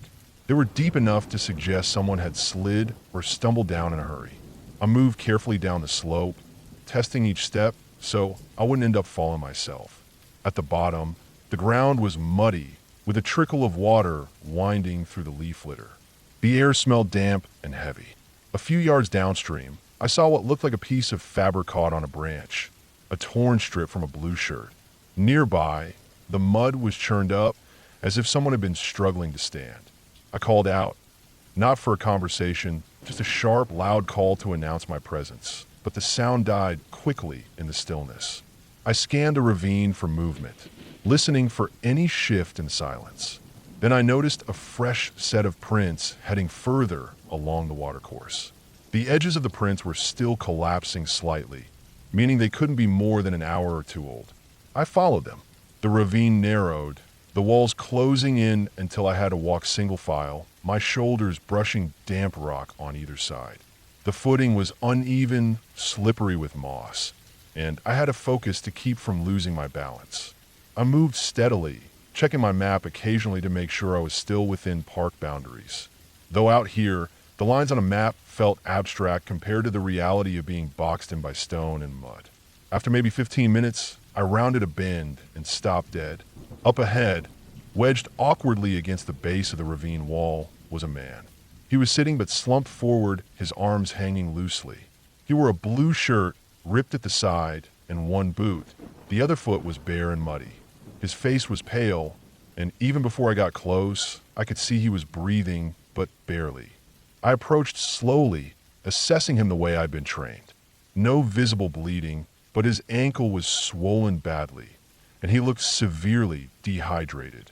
His lips were cracked, and his eyes barely flicked open when I knelt beside him. I pulled out my water and carefully let him sip, not too fast. Then I got on the radio and gave dispatch a priority call for immediate extraction, explaining that I had a live subject in bad condition, possible broken ankle, and severe dehydration. It took another hour for the rescue team to reach us, and in that hour, I kept him as stable as I could. He never said a word, just made faint sounds now and then. When the medics finally arrived, they worked quickly, splinting his leg and getting fluids into him. I helped carry the stretcher up the ravine wall, every step heavy and careful. Later, I learned that he'd been hiking alone, taken a wrong turn, and decided to follow what he thought was a shortcut back to the main trail. He'd slipped down the slope, injured his ankle, and couldn't climb out. He'd been down there for over 24 hours without proper shelter or water. If I hadn't followed those scattered items, he might not have lasted the night. That night, back in my cabin, I couldn't stop thinking about the moment I found him, wedged there in the cold mud, silent and fading. It wasn't a monster or some strange creature that nearly killed him. It was the forest itself, unforgiving, patient, and indifferent. And that was enough.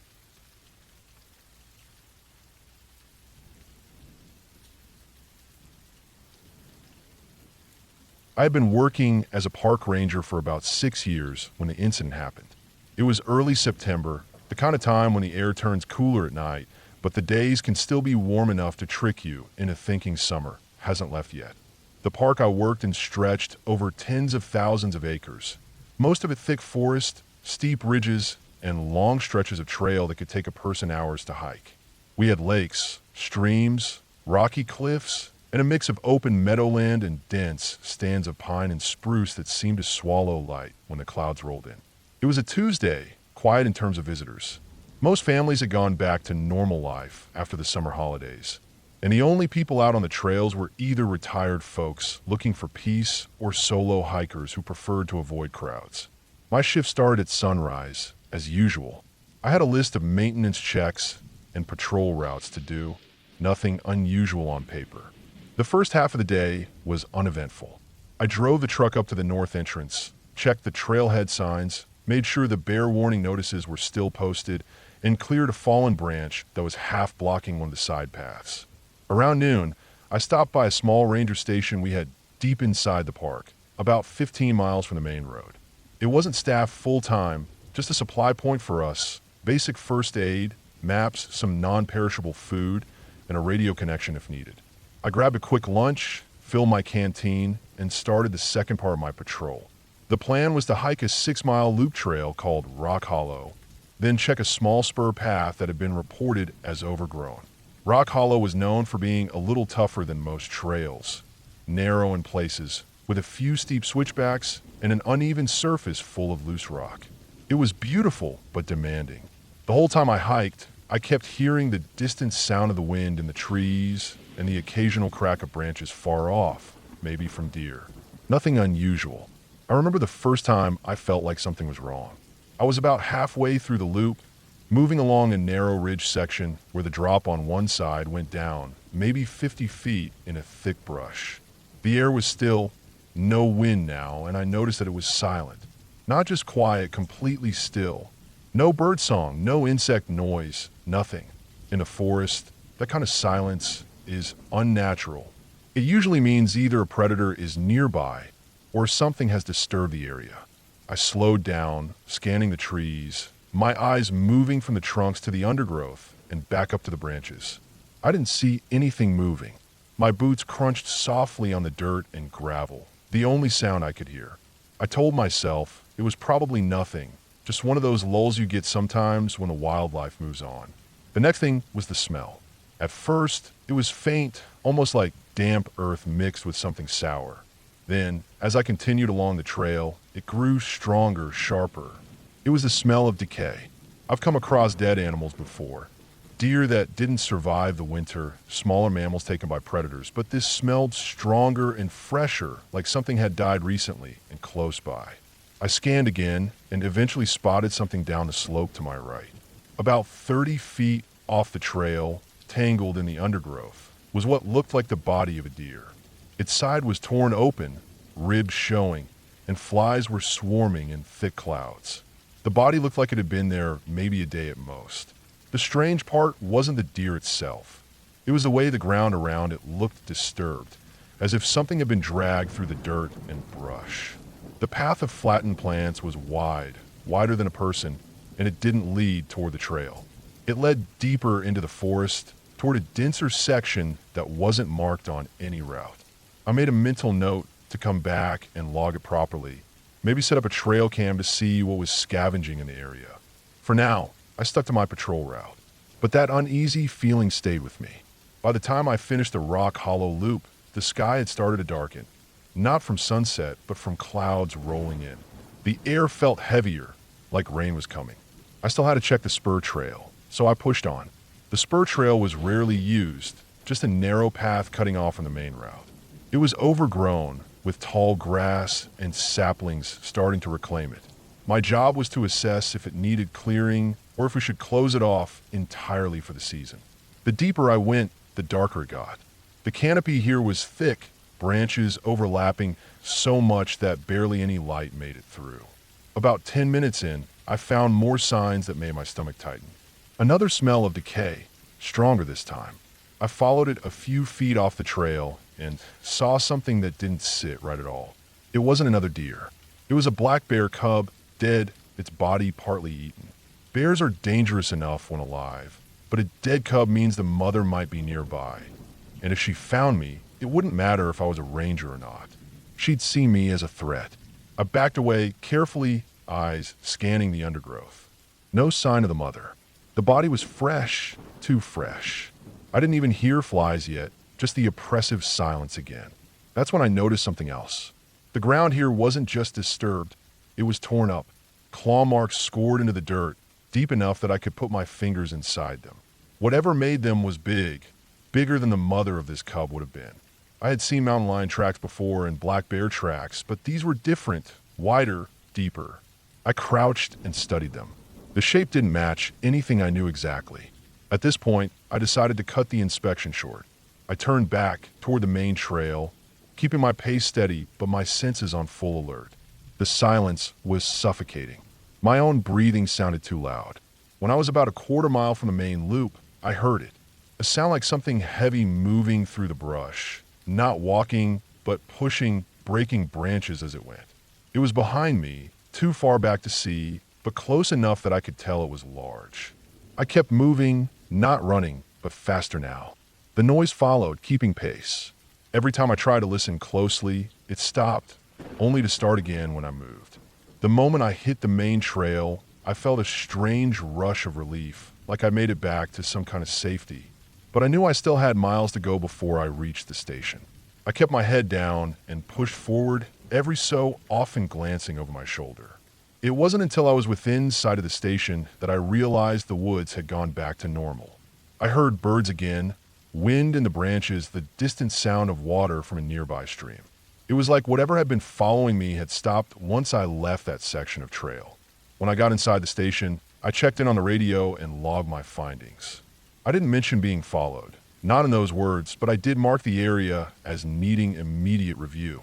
The next day, another ranger and I went back out there, fully armed, with the intention of setting up cameras and investigating the kills. We found a deer carcass. We found a cub. But the tracks I'd seen were gone, as if the ground had been smoothed over somehow, though not by human hands.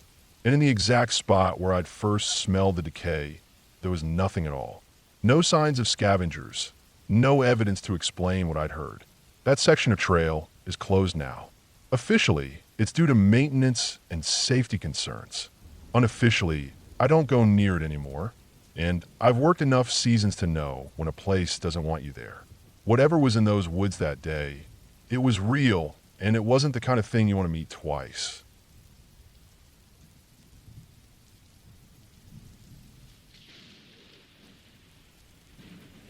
I started my shift just after sunrise. The air was cool and still, with that damp smell you get after a night of light rain. I worked in a large national park in the Northwest, a place made up of endless pine forest, rocky trails, and lakes that seemed to appear out of nowhere when you hiked far enough. My duty that week was patrol, covering a section of backcountry trails to make sure there were no hazards, no lost hikers, and no signs of illegal activity. The map for my route showed about 12 miles of trail, winding through forested ridges, a couple of small streams, and ending near a remote campsite we called Camp 9. It was the furthest camp in the park, the kind you could only reach by hiking several miles in. Very few visitors made it that far, unless they were serious backpackers. My pack was heavy with gear. First aid kit, GPS, paper maps, extra water, food, and the usual safety items. I had checked the weather report before leaving. Partly cloudy, light wind, no storms expected. The park radio crackled now and then with routine chatter from other rangers, but otherwise, it was quiet. I started down the trail, boots sinking slightly into the wet dirt. The forest was still dripping from the night before. Every time a breeze passed, droplets shook loose from the pine needles above and fell in soft, quick taps against my hat and jacket.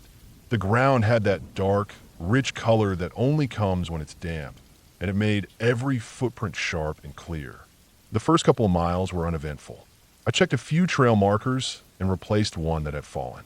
I noted the condition of the bridges over the streams, slippery but stable, and cleared a couple of branches that had fallen across the path. The sun was higher now, slipping between the treetops and making the wet leaves shine. Around mile 4, I started noticing something odd. On the trail ahead, there were footprints that didn't match the typical hiker's boot. They were wider, flatter, and didn't have the deep tread marks you get from hiking boots.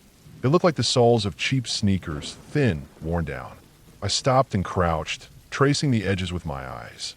They were fresh. The edges of the prints were still sharp in the mud, which meant they'd been made that morning, maybe an hour or two ago. There was nothing illegal about someone being there, but this part of the trail wasn't popular. Most people preferred the easier loop trails closer to the ranger station. It made me curious who was out this far so early, wearing shoes that weren't right for hiking. The footprint stayed on the trail for a while, heading the same direction I was going. Then about a half mile later, I saw they veered off into the trees. I stopped again. Leaving the trail wasn't uncommon, but it was risky. The forest here was dense. Step a few hundred feet off the path, and you could easily lose your sense of direction. I followed the prints just far enough to see where they led. They went into a patch of brush, then down a shallow slope toward a narrow game trail, the kind deer use. The ground here was softer, and I saw more detail in the prints. The person was moving quickly, almost in a jog. I also noticed something else. The prints weren't alone. About 20 feet away, parallel to them, there were deeper impressions. At first I thought they were from another person, but the stride length was uneven, and some of the prints were faint, as if whatever made them was trying not to be heard. I didn't like that combination. One set of prints moving quickly, another following at a cautious distance. It could have been nothing, but it triggered the part of my training that tells you to pay attention to patterns. I marked the location with my GPS and decided to keep moving toward Camp 9. If someone was in trouble, they might head there for safety. By the time I reached mile 8, the trail began to climb steadily. The air was cooler, the wind stronger. The trees thinned out, and I could see patches of rock and lichen on the ridge above. From here, I had a partial view of the valley I'd just come through. The sunlight was weaker now, the sky clouding over faster than the forecast had said. That unsettled me a bit. In the mountains, weather changes faster than you expect, but the clouds looked heavy, like rain could start any minute. Near mile 9, I found something that made my stomach tighten. On the side of the trail, there was a torn piece of fabric caught on a low branch. It was light gray, frayed along one edge, like it had been ripped from shirt or jacket. I pulled it free and saw faint reddish stains. They weren't bright like fresh blood, more like rusty smears. 100 feet further, I saw scuff marks in the dirt, as if someone had stumbled or been pushed.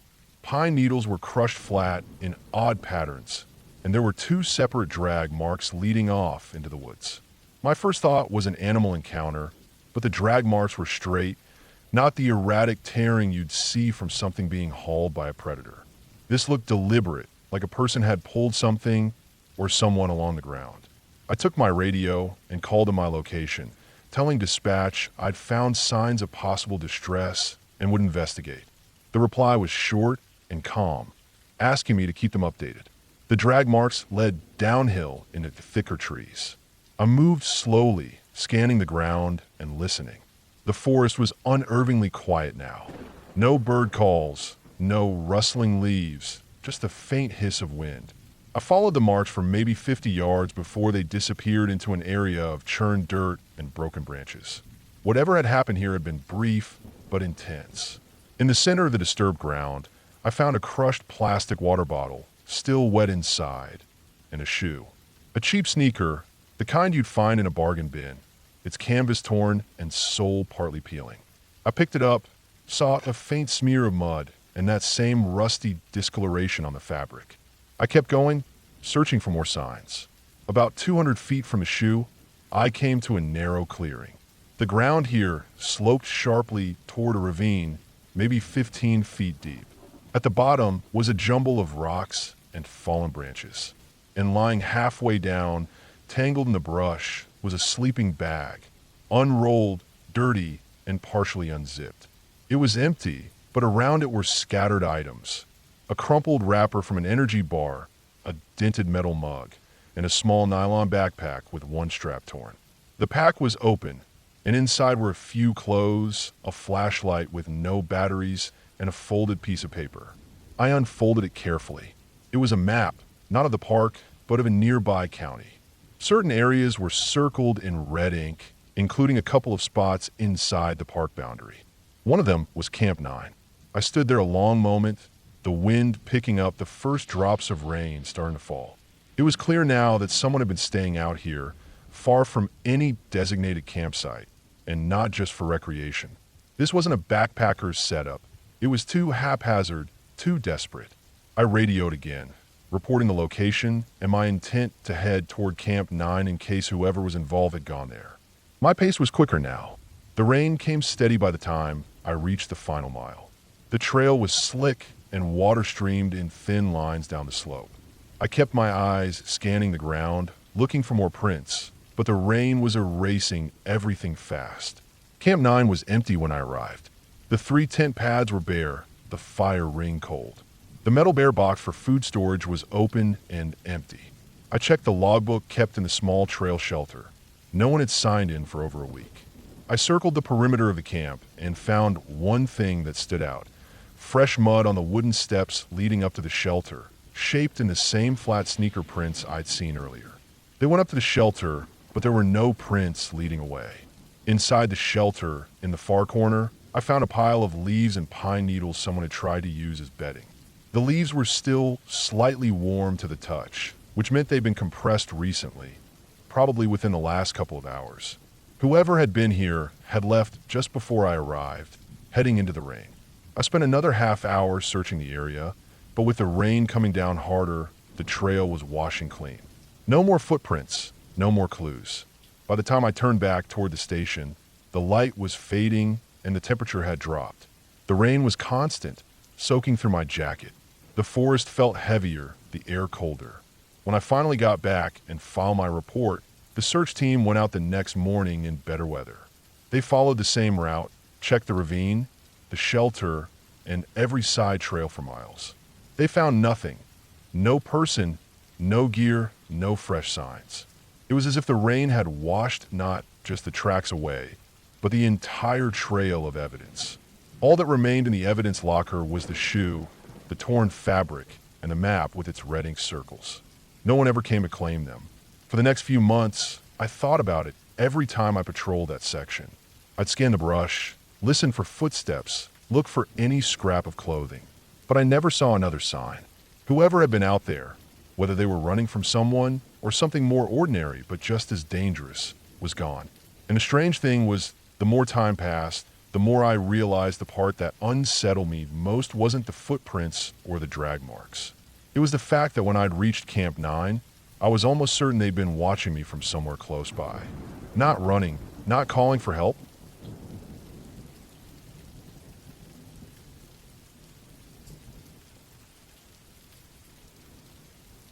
I had been working as a seasonal park ranger for 3 summers before they gave me the North Line Patrol. It wasn't a glamorous assignment.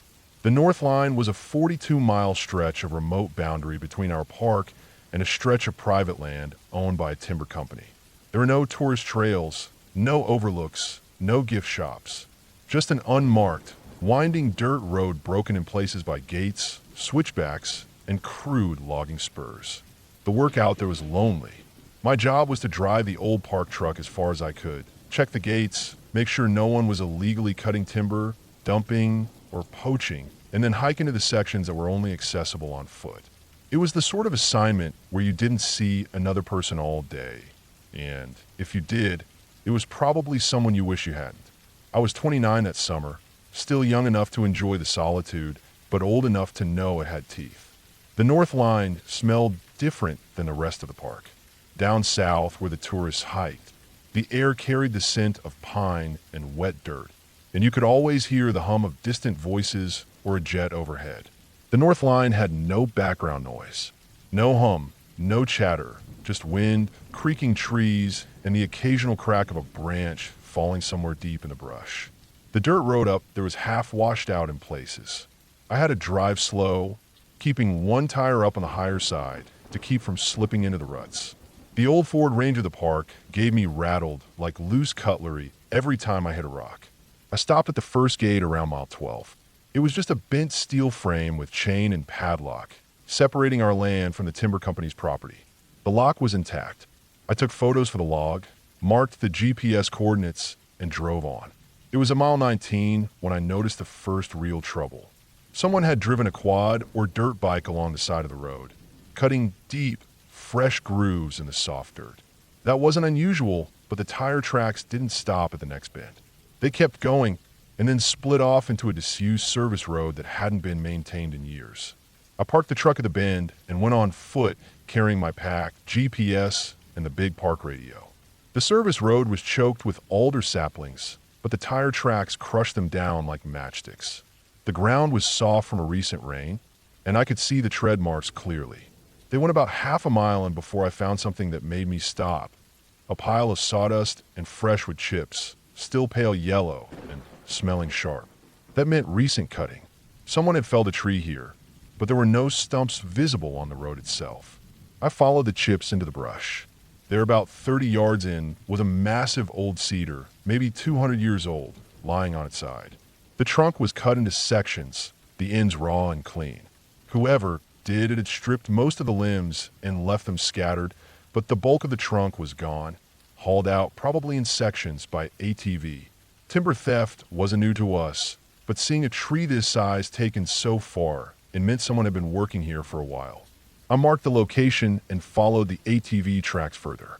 The road narrowed into little more than a path, but the tracks still wound deeper into the forest. The brush got denser, branches snapping against my jacket as I pushed through. I was about a mile from the truck when the forest opened slightly into a clearing. At first glance, it looked like any other overgrown logging patch, but then I saw it, a crude camp. It wasn't much, just a blue tarp stretched between 2 poles, a smoldering fire pit with the remains of coffee grounds dumped in the ashes, and a pile of rough-cut lumber stacked waist-high. There was also a small mound covered in a dark tarp. Something about it made me uneasy. It wasn't stacked like wood. It was more like a low, irregular hump. You get a feel, working in the backcountry, for when a camp belongs to someone who's just passing through, and when it belongs to someone who's been living there. This one felt like the second kind. The tarp was weathered but tied down neatly with paracord. The fire pit had a ring of rocks arranged just so, and the surrounding brush was trampled in a wide radius, as if people had been moving in and out daily. I didn't like being there alone. I stepped back toward the tree line and keyed the radio, letting base know my location. But the North Line's radio reception was terrible, and all I got was static. I told myself not to look, but I couldn't help it. I stepped over and pulled one edge of the tarp back. Underneath were not logs, not gear, but pieces of cut cedar and rough planks, fresh, bright, and sticky with resin, stacked neatly, like someone was preparing them for transport. Nothing illegal about having wood, but this was clearly cut from parkland. I took photos, pulled the tarp back in place, and decided I'd seen enough. My plan was to hike back to the truck, drive to higher ground, and radio in a report. On the way out, I kept noticing small details I had missed going in. A cigarette, but still warm to the touch. A fresh boot print in a patch of mud, deep and clean. Broken branches at shoulder height, where someone had pushed through ahead of me. I couldn't hear anyone, but the silence had changed. It was heavier now, like the air before a storm. By the time I got back to the service road, my shirt was damp with sweat despite the cool air. The truck was still there, but I had the distinct, bone-deep feeling that someone had been close behind me for most of the walkout. Back at base, I filed my report. The chief ranger told me to keep an eye on that area over the next few days, but not to approach anyone if I saw them. We didn't have enough staff for a proper sweep, and the sheriff's department was stretched thin with summer tourism. So I went back 2 days later, this time with extra batteries, trail markers, and my sidearm. The camp was still there, but the stack of wood was gone. The fire pit was cold, but something else was there. A crude sign nailed to a tree, painted with sloppy black letters. Below the words was a smear of something that looked like dry blood. I pulled the sign down, but that night, while sleeping in the ranger cabin near the North Line, I heard something. It was after midnight. The cabin is nothing more than a plywood box with a cot, a stove, and a desk. The sound was faint at first, just a crunch of gravel outside. Then it was the creak of wood on the porch. I stayed still, barely breathing. No knock, no voice, just slow footsteps across the boards. Then silence. In the morning, I found a single boot print in the dirt by the door. Same tread pattern as the one I'd seen near the camp. Hashtag, hashtag, hashtag, hashtag, final sweep. The next day, I hiked in again, determined to follow the tracks past the camp. The path wound deeper until I found a second clearing, smaller, ringed with stacked logs. In the center was a rough workbench, a chainsaw, and 2 large red gas cans. Beside the bench was something I still think about, a small folding chair, and behind it, nailed to a tree, a row of hooks holding 3 rifles. I didn't stay. I marked the location, hiked out without stopping, and drove straight to the county sheriff's office with my GPS coordinates and photos. 2 weeks later, the sheriff's department raided the site with our rangers in support. They found 2 men in their 50s living out there, both with prior arrests for armed robbery and illegal timber harvest. Along with thousands of dollars worth of cedar planks, they had a list of ranger patrol times, vehicle descriptions, and cabin locations, mine included. They've been watching us as much as we've been watching them. The North Line was closed for the rest of the season. My assignment was move south, away from the boundary.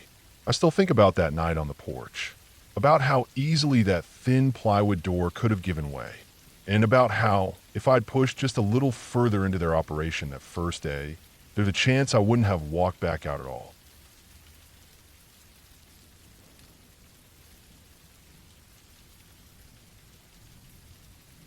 I've been a park ranger for over 17 years now, stationed in different places across the country.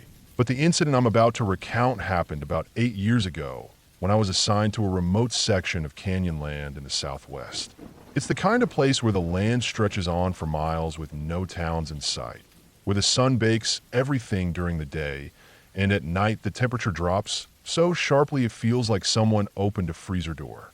The park itself isn't huge compared to some others, but its terrain is rugged and complicated. Sandstone ridges, narrow slot canyons, and sudden drops into deep ravines. We didn't get huge numbers of tourists because of how difficult it is to reach. Most visitors were hikers, rock climbers, or people seeking quiet and solitude. My job was to patrol the backcountry, check trail conditions, monitor wildlife, and make sure no one was doing anything dangerous or illegal. The area had its risks: flash floods, sudden rock slides, rattlesnakes, dehydration, and occasionally someone getting lost and needing rescue. One mid-September week, I was on a solo patrol that would last 3 days. We were short-staffed that month, so I'd be covering a section of the park that normally took 2 rangers to monitor. I started from the Northern Ranger Station in the early morning with a loaded pack: water, dehydrated meals, satellite phone, first aid kit, GPS, topo maps, and a light sleeping setup. My plan was to work my way south through a series of canyons, check the state of the trails, and make sure the campsites were in good shape before the autumn hiking season picked up. The first day was uneventful, just long miles of dry, rust-colored landscape. The sun was strong but not unbearable, and a steady breeze kept me from overheating. I passed a few hikers heading the opposite way, all of them in good spirits. I made camp that night on a small plateau overlooking one of the deeper canyons. From up there, I could see miles of open land, the shadows stretching longer and longer until the sun finally disappeared. The stars came out hard and bright, the kind you only get far away from cities. The second day is when things started to turn. I woke early, broke camp, and descended into the canyon system. The air was cooler in the shade of the high sandstone walls, but the silence was almost total. You can hear your own footsteps echoing, and sometimes just your breathing. About mid-morning, I noticed something odd. I was in a section called Dry Creek Canyon, a misleading name because it carries water after rains, but it's bone dry most of the year. The sand underfoot was undisturbed except for my prints, but then I saw another set of tracks coming from the east wall. At first I thought they belonged to a mule deer, but as I got closer, I realized they were human boot prints. That in itself isn't unusual. Plenty of hikers come through. But what struck me was the freshness. The edges of the prints were sharp, not softened by wind or time. Whoever made them had passed through within the last few hours. They were heading deeper into a section of the canyon that wasn't on any official trail. That bothered me for a couple reasons. First, that section is a dead end unless you're willing to climb sheer rock faces. And second, it's not safe during flash flood season because there's no high ground nearby. I decided to follow, partly out of curiosity and partly because it's my job to make sure visitors aren't wandering into trouble. The prints led me about a quarter mile before they vanished into a patch of rock. I scanned around, trying to pick them up again, and noticed something else. A strange mark on the canyon wall about 6 feet up. It looked like it had been scraped into the sandstone recently, a wide, shallow gouge. It was too high to be from a boot scraping during a climb, and too low to be from falling rock. I couldn't figure it out, so I took a quick GPS note of the spot and kept moving. Not long after, I heard it, a faint metallic sound, almost like a hollow pipe being struck. It echoed through the canyon in a way that made it impossible to tell the direction. I froze and listened, waiting for it again, but the wind picked up and masked any other noise. I waited several minutes before moving on. By early afternoon, I reached a narrow point where the canyon twisted sharply. This section was dark, even in daylight, with the walls rising so close together you could touch both sides at once in places. The ground was a mix of packed sand and loose rock. As I moved deeper, I found something that made my stomach knot. A torn piece of dark fabric caught on a jagged outcrop about shoulder height. It looked like nylon, the kind used in hiking jackets or backpacks. It was faded, but not so much that it looked old. Now I was thinking about the missing hiker reports we occasionally got in this park. Most turned up safe after taking a wrong turn or losing the trail, but a few cases remained unsolved, their files sitting in dusty cabinets back at the station. The canyon ended in a dry pour-off, a vertical drop of about 15 feet down to another stretch of sand. I lowered my pack and climbed down, landing softly. That's when I saw something that stopped me cold.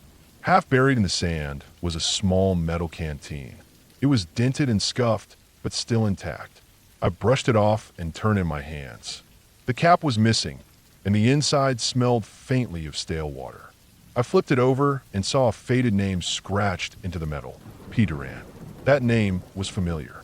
I knew it from one of those unsolved cases. 2 years earlier, a man named Paul Duran had gone missing in this very part of the park. He'd been hiking solo. His vehicle was found at a trailhead, but despite a week-long search with dogs, helicopters, and over a dozen rangers, no trace of him was ever found. Until now, I stood there for a while, canteen in hand, scanning the canyon. The sand showed no other recent tracks besides mine and the ones I followed earlier. The walls loomed high above, the sky just a thin strip of pale blue. The silence pressed in. I decided to search the immediate area before marking the coordinates and calling it in. I moved slowly, checking under rock overhangs and in small alcoves. About 50 yards further, I found another oddity, a stack of small stones balanced in a way that didn't look natural. 3 flat rocks, one on top of the other, with a small twig wedged between the top 2. I've seen cairns before. Hikers use them as trail markers, but this was too small and too hidden to be useful for navigation. It felt more like a sign, or maybe even a warning. The wind kicked up again, whistling faintly through a crack in the canyon wall. For a split second, it sounded almost like that metallic tone I'd heard earlier. I spent another hour combing the area, but found nothing else. No gear, no clothing, no human remains. Eventually, I marked the GPS location of the canteen and rock stack, took photos, and made a mental note to report everything once I had a satellite signal. I climbed back up the pour-off and decided to circle around to the west, where the canyon opened into a broader valley. That's when the feeling started, the one that makes the hair on your arms stand up even though you can't explain why. It wasn't fear exactly, more like the acute awareness that you're not alone. Every sound seemed amplified. My own breathing, the crunch of my boots in the sand, the occasional rattle of pebbles shifting somewhere up the wall. I kept moving, but I found myself checking over my shoulder more often than usual. By late afternoon, I reached the valley floor and found a flat spot to make camp. I boiled water for my dehydrated meal and went over my notes. The sun dipped behind the canyon rim, and the temperature began to drop fast. I zipped into my sleeping bag just after dark, but I couldn't shake that prickling sensation along my neck. Somewhere in the night, I woke to a sound. Not an animal rustle or the wind. This was sharper. 3 distinct metallic clangs, spaced evenly apart. I lay still, heart pounding, trying to pinpoint the direction. It seemed to come from the canyon I'd left earlier, maybe half a mile away. I listened for a long time, but the sound never came again. In the morning, I packed quickly and headed north, deciding to cut the patrol short and report my findings in person. As I made my way back, I scanned constantly for more tracks but found nothing fresh. When I finally reached the station and handed over the canteen, my supervisor's face changed immediately. He pulled the old file on Paul Duran and confirmed it was the same item described in his gear list. A search team was organized for the following week, using my GPS points as the focus area. They found nothing. No bones, no clothing, no other equipment. Just the canteen and the strange rock stack. To this day, I don't know who made those fresh tracks I followed, or if they had anything to do with Duran. I don't know what caused the metallic sounds in the canyon. Maybe it was just rock fall or wind in the right kind of crack. Maybe. But I do know this. That stretch of Dry Creek Canyon feels different now. Every time I've had to go back, I move a little faster, keep my head on a swivel, and never camp within earshot of those narrow walls. Because sometimes, out there in the emptiness, you don't need ghosts or monsters for something to be wrong. All it takes is another person, and the knowledge that you might be the only one who doesn't know their intentions.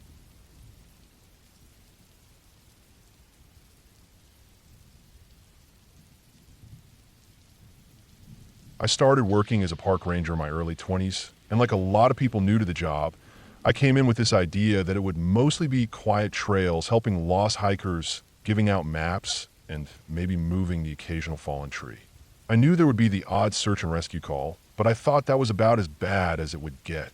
By the time of the incident I'm about to tell you about, I had been on the job for 5 years. I had done dozens of long patrols, been through heavy rainstorms, seen injured hikers, had to clear rock slides, and even dealt with a few dangerous animal encounters. But none of that stuck with me the way that 1 week in late October did. Our park covers a massive stretch of forest, mountains, and old fire roads that twist off into places most visitors never see.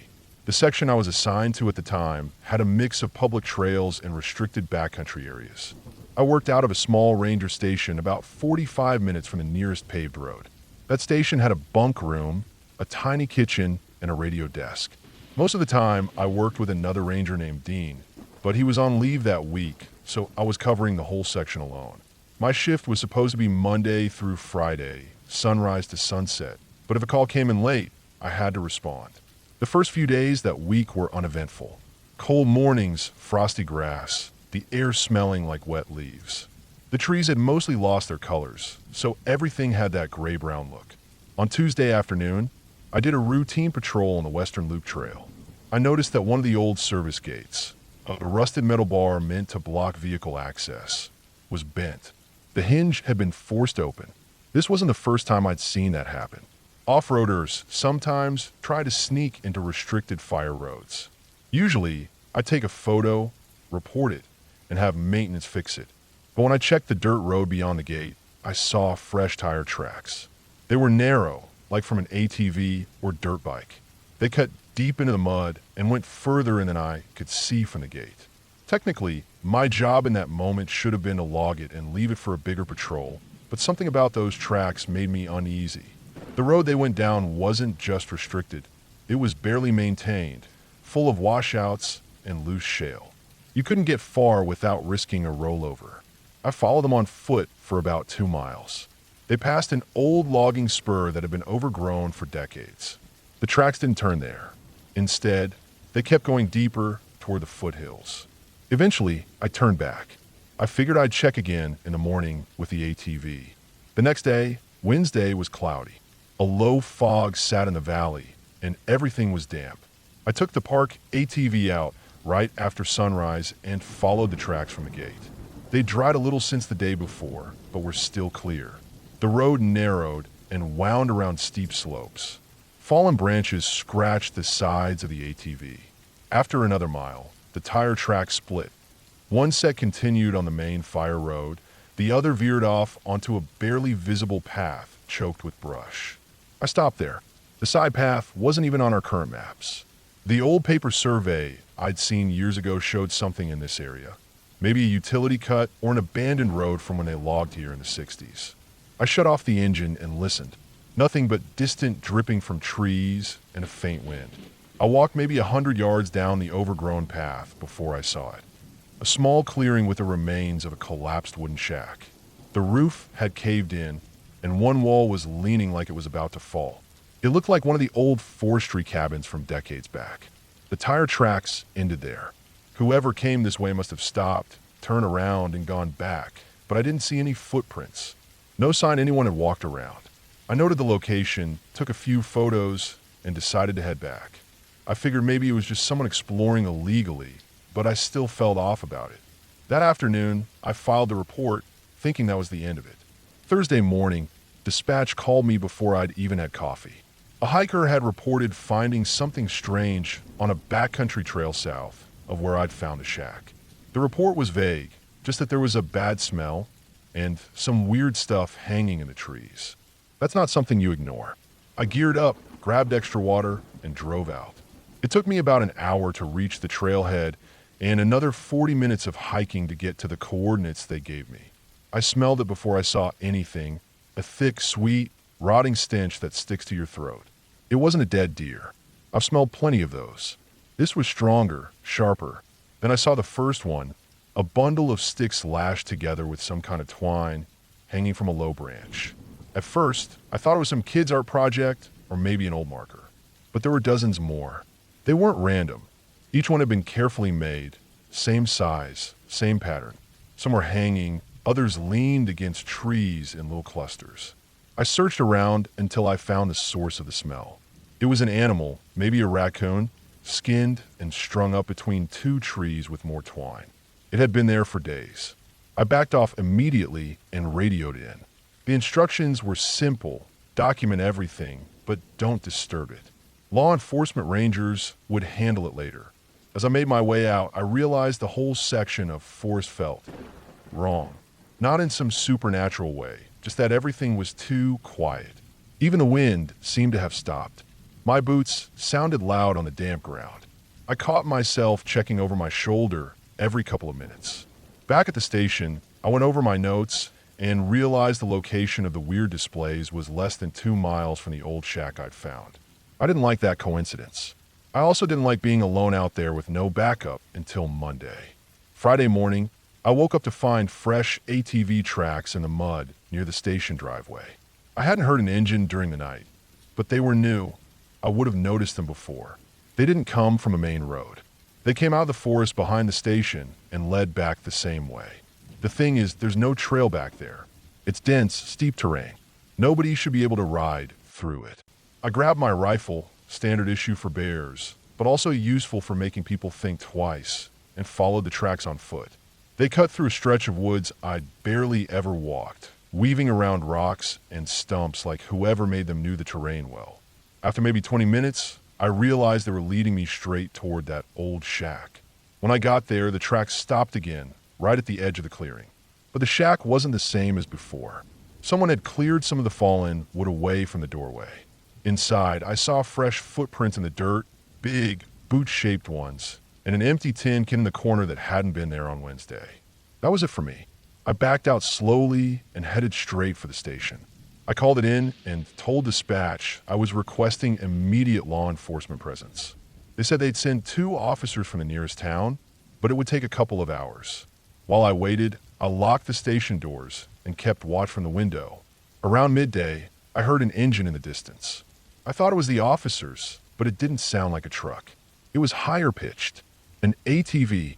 It got louder, then stopped somewhere close. I couldn't see it through the trees. For the next 30 minutes, I heard movement, snapping branches, boots in the dirt. They never came close enough for me to see them, but they were there, watching, waiting. When the officers finally arrived, the noise stopped. We searched the area, but found nothing. No ATV, no fresh tracks. They checked the shack and found the same thing I had. They told me to stay in the station for the rest of my shift and avoid patrolling alone until they could investigate further. I left that evening and didn't come back until the following Monday. By then, maintenance had fixed the bent gate. The displays in the trees were gone, and the shack had been marked for demolition. Officially, the report just says unauthorized human activity and possible poaching. But I still think about how easily that person or people could move around in that forest without being seen, and how they clearly knew I was there before I knew about them. That was years ago, but I still keep my doors locked at the station, even in broad daylight. And whenever I see ATV tracks where they shouldn't be, I never follow them alone anymore.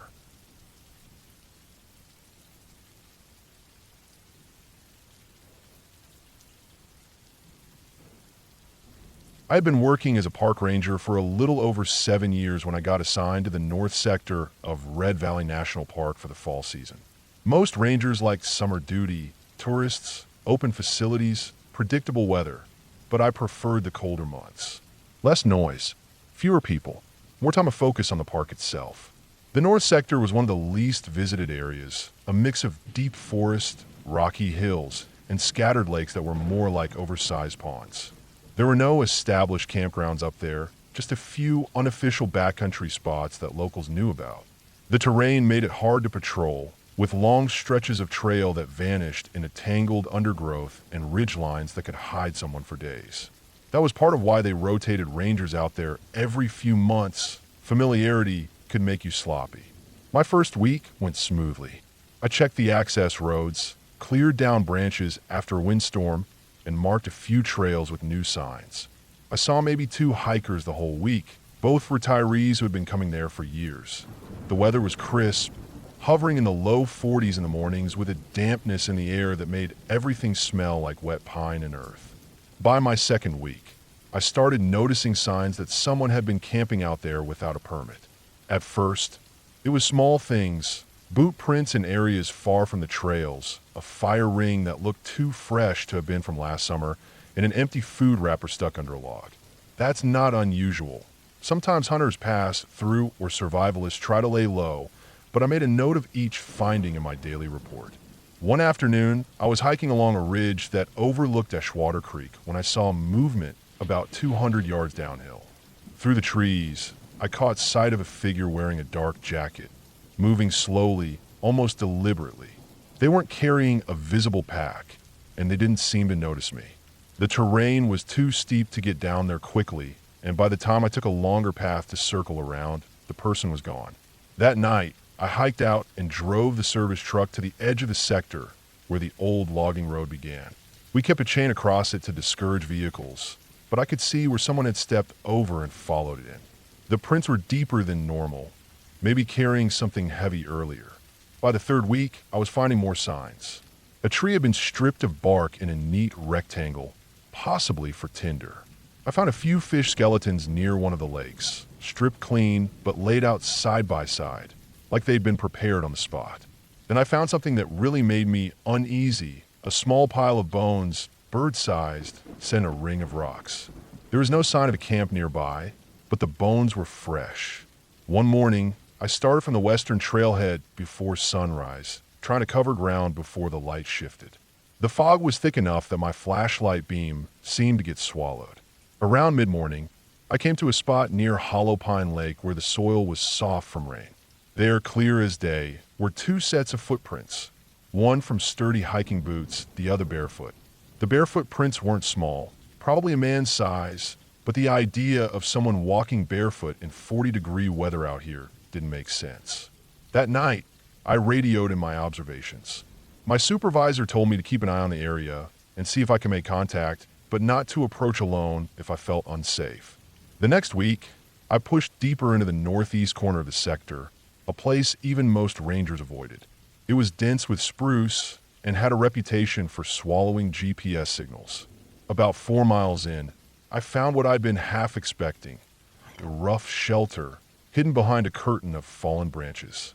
It wasn't much, 3 sides made of cut saplings lashed together, covered with a blue tarp that had been dulled with dirt and pine needles. Inside was a bed of leaves, a few metal cans, and a glass jar filled with cloudy water. There was also a small pile of folded clothing, all dark, all worn thin. I backed out without touching anything and marked the location on my map. The shelter looked abandoned at the moment, but something told me it wasn't. Over the next 2 days, I passed by the spot twice more. The second time, the jar of water was gone, and the bed of leaves looked disturbed. On the morning of my 22nd day in the sector, I decided to check the logging road again. About a half mile in, I found something that stopped me cold, a trail of drag marks in the dirt leading off into the woods. The ground was still damp from overnight rain, so they were fresh, less than a day old. I followed them slowly, my boots sinking into the softened earth. The marks led to a small clearing where I found the remains of a deer, stripped of most of its flesh. The head was intact, eyes clouded, but the body was butchered cleanly. Whoever had done it had skill with a blade. From that point on, I worked with my guard up. I moved quieter, scanned farther ahead, and avoided doubling back on my tracks. I didn't like the feeling that I was closing in on someone who knew these woods well, probably better than me. 2 days later, I got my break. I was about a mile from the shelter when I caught the faint smell of smoke. Not the campfire smell you get from hikers. This was sharper, mixed with something metallic. I moved uphill until I spotted a thin wisp rising through the trees. In a shallow depression, almost invisible from the trail, there was a fire pit with glowing embers. A metal pot sat over the coals, steam curling from the top. Around the pit, items were laid out methodically. A knife with a wrapped handle, strips of dried meat, a small bundle of cord, and a rolled sleeping bag. No tarp this time, no shelter. I didn't hear the person approach. One moment the forest was still, the next there was the sound of careful footfalls behind me. I turned slowly, hand resting on the strap of my pack. A man stood about 15 feet away. He looked to be in his 40s, lean but wiry, with a short beard and deep lines on his face. His clothes were mismatched, dark pants, a faded hoodie, and a jacket that looked military surplus. His feet were bare, the skin toughened and cracked. He didn't speak, just watched me, eyes steady. I raised a hand in a slow, non-threatening gesture and stepped back toward the trail. He didn't follow, but his gaze didn't leave me until I was nearly out of sight. When I returned with 2 other rangers the next morning, the sight was gone. No pot, no knife, no sleeping bag. The ashes from a fire had been scattered, and there were no tracks except ours. Over the next week, the signs vanished. No more footprints, no fresh fire rings, no strip bark. It was as if he'd melted into the forest entirely. By the time my rotation ended, we still hadn't found him. The official report called it an unconfirmed transient inhabitant. The file stayed open for months, but no new sightings came in. Even now, years later, I still think about the Barefoot Man. Not because he ever threatened me, but because of how deliberate everything about him was. How he lived out there with no trace, no waste, no noise. And how, when he knew I'd found him, he simply disappeared. The park teaches you that the wilderness isn't empty. It's just quiet about what it keeps. And sometimes, what it keeps doesn't want to be found.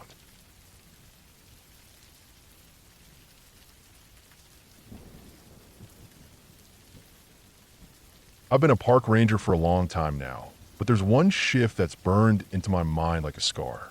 It's not because it was flashy or made the news. It's because it was real. No ghosts, no myths, just the kind of danger that grows quietly until it's right on top of you. This was about 6 years ago, late October. In my region, fall is beautiful in daylight, but once the sun goes down, the temperature drops fast, and the woods seem to pull inward. I've been on evening patrols for about a week, covering an area in the northern section of the park that isn't used much after summer. The hiking trails there are older, narrower, and less maintained. A lot of folks avoid them because they're not as scenic, just dense pine forest and a couple of streams. That night, my shift started at 4 p.m. and went until midnight. My job was routine: drive the service road, check the gates, walk a few trailheads to make sure nobody was camping illegally or lighting fires. I had my truck, a radio, a flashlight, and my pack with water, maps, and a few first aid supplies. It had been raining earlier in the week, so the ground was soft. The air smelled of wet leaves and cold dirt. I parked at one of the smaller access points, locked the gate behind me, and started a slow walk down an unmarked service path. The trail was slick, my boots sinking slightly in mud with each step. Pine needles clung to the soles. The canopy overhead blocked most of the fading light, and the deeper I went, the more it felt like late evening, even though the sun wasn't fully down yet. About 20 minutes in, I found a spot where someone had been. There was a flattened patch of grass just off the path, the remains of a fire ring made from rocks, and a torn piece of blue tarp caught in a low branch. It wasn't fresh, the ashes were damp and cold, but it still irritated me. Fires were banned in this section after August because of wind risk, and whoever had been there clearly ignored the rules. I made a note to return in daylight and dismantle the ring properly. I kept moving, checking side paths and scanning for anything out of place. The forest was dead quiet. Even the birds had gone still. Every so often, I'd stop and listen, and all I could hear was the faint hiss of wind high up in the treetops. My breath puffed in front of me, a pale cloud in the dim air. By the time I looped back toward the truck, it was almost fully dark. I drove a few miles north to the next section, an even less used part of the park. The road narrowed to a single lane, hemmed in by black trees. My headlights caught a shape about 100 yards ahead, something pale just off the right shoulder. I slowed down, thinking it was an animal. As I got closer, I saw it was a tent. It was set up about 10 feet from the road, almost hidden unless you were looking directly at it. That was a problem. Camping that close to the road isn't allowed, and this spot wasn't a designated site anyway. I parked, grabbed my flashlight, and stepped out. The tent was small, maybe for one person. It was old, dirty, and patched in a few places with duct tape. The rain fly was half on, half pulled back, and there was no sign of a fire or cooking gear. I shined my light inside. It was empty. No sleeping bag. No backpack, just an old pair of sneakers with the laces cut, a crumpled water bottle, and a folded paper map of the park. The map was odd, Parts of it were marked with thick black X's in areas that didn't have trails. There were also little notes in handwriting I didn't recognize. I called in the find over the radio, giving my location and describing the tent. Standard procedure would be to leave a warning notice, but because there was no one around and it was after dark, I decided to search the immediate area. People sometimes wander off trail at night and get lost fast. I started in the direction the tent's door faced. The beam of my flashlight shook slightly in my hand, not because I was scared, not yet, but because the cold was sinking in. My boots crunched on layers of wet needles and twigs. After maybe 5 minutes, I saw more signs someone had been there recently. A snapped branch at shoulder height, fresh scuff marks in the dirt, a plastic wrapper caught under a root. I followed them, moving slowly. The trees pressed in closer here, their trunks forming tall, black columns. My light could only reach so far before it was swallowed by the dark. Then I saw something that made me stop. It was a rope. A long piece of rope tied between two trees about chest high. Dangling from it were strips of cloth, cut into rough rectangles. They fluttered a little in the breeze. The cloth looked like it had been torn from clothing, different colors, different fabrics. Some had stains on them, dark and stiff. I didn't touch them. I scanned the ground and saw more footprints, not boot prints like mine, but lighter, probably sneakers. They moved past the rope and into even thicker woods. At this point, my gut told me something wasn't right. The tent, the rope, the marked map, it wasn't normal. I kept following, my ears tuned for any sound. That's when I started hearing it. A faint metallic clink, like something swinging and tapping against metal. It was irregular, not rhythmic. I followed it for another 100 yards until the beam of my light caught the shape of a small metal sign nailed to a tree. It wasn't an official park sign. It was an old street sign, rusty and bent, nailed at eye level. Below it, hanging from a hook, was a chain with several keys on it. They rattled in the wind, making the sound I'd heard. I didn't take the keys, but I wrote down everything in my notebook, description, location, even the nail size. My mind was running through possibilities, maybe a squatter, maybe some kind of bushcraft hobbyist who took it too far. Then I noticed something else, the smell. It was faint but distinct, like rotting meat. I turned my light toward the ground. About 15 feet from the tree was what looked like an animal carcass. A deer, or what was left of one. It was partially buried under loose dirt and pine needles, but the hind legs were exposed, stiff and pale in the light. Now my sense of unease was sharp. I didn't know if I was looking at hunting waste or something else, but I knew I shouldn't linger. I backed up slowly, keeping my light ahead of me, retracing my steps toward the road. Halfway back, I saw movement. Just a flicker far off between the trees. My light caught what could have been a shoulder, the edge of a hood, then nothing. I didn't run. I couldn't afford to trip in this terrain, but I moved fast. When I reached the road, my truck looked like the only safe thing in the world. I got inside, locked the doors, and drove until I reached the nearest ranger station. The next morning, we went back with the team. The tent was still there. The rope with the cloth was still there. But the keys, the street sign, and the carcass were gone. So were the footprints. We found faint tire tracks on a dirt spur road about a quarter mile away. We never found the person. Over the next few weeks, I kept thinking about those X's on the map. The areas they marked weren't near trails. They were deep, remote, and hard to access. It made me wonder if that tent was just one stop in a pattern we hadn't caught yet. Even now, when I patrol at night, I catch myself scanning the edges of the beam, half expecting to see a flicker of movement. Someone standing just out of range, waiting.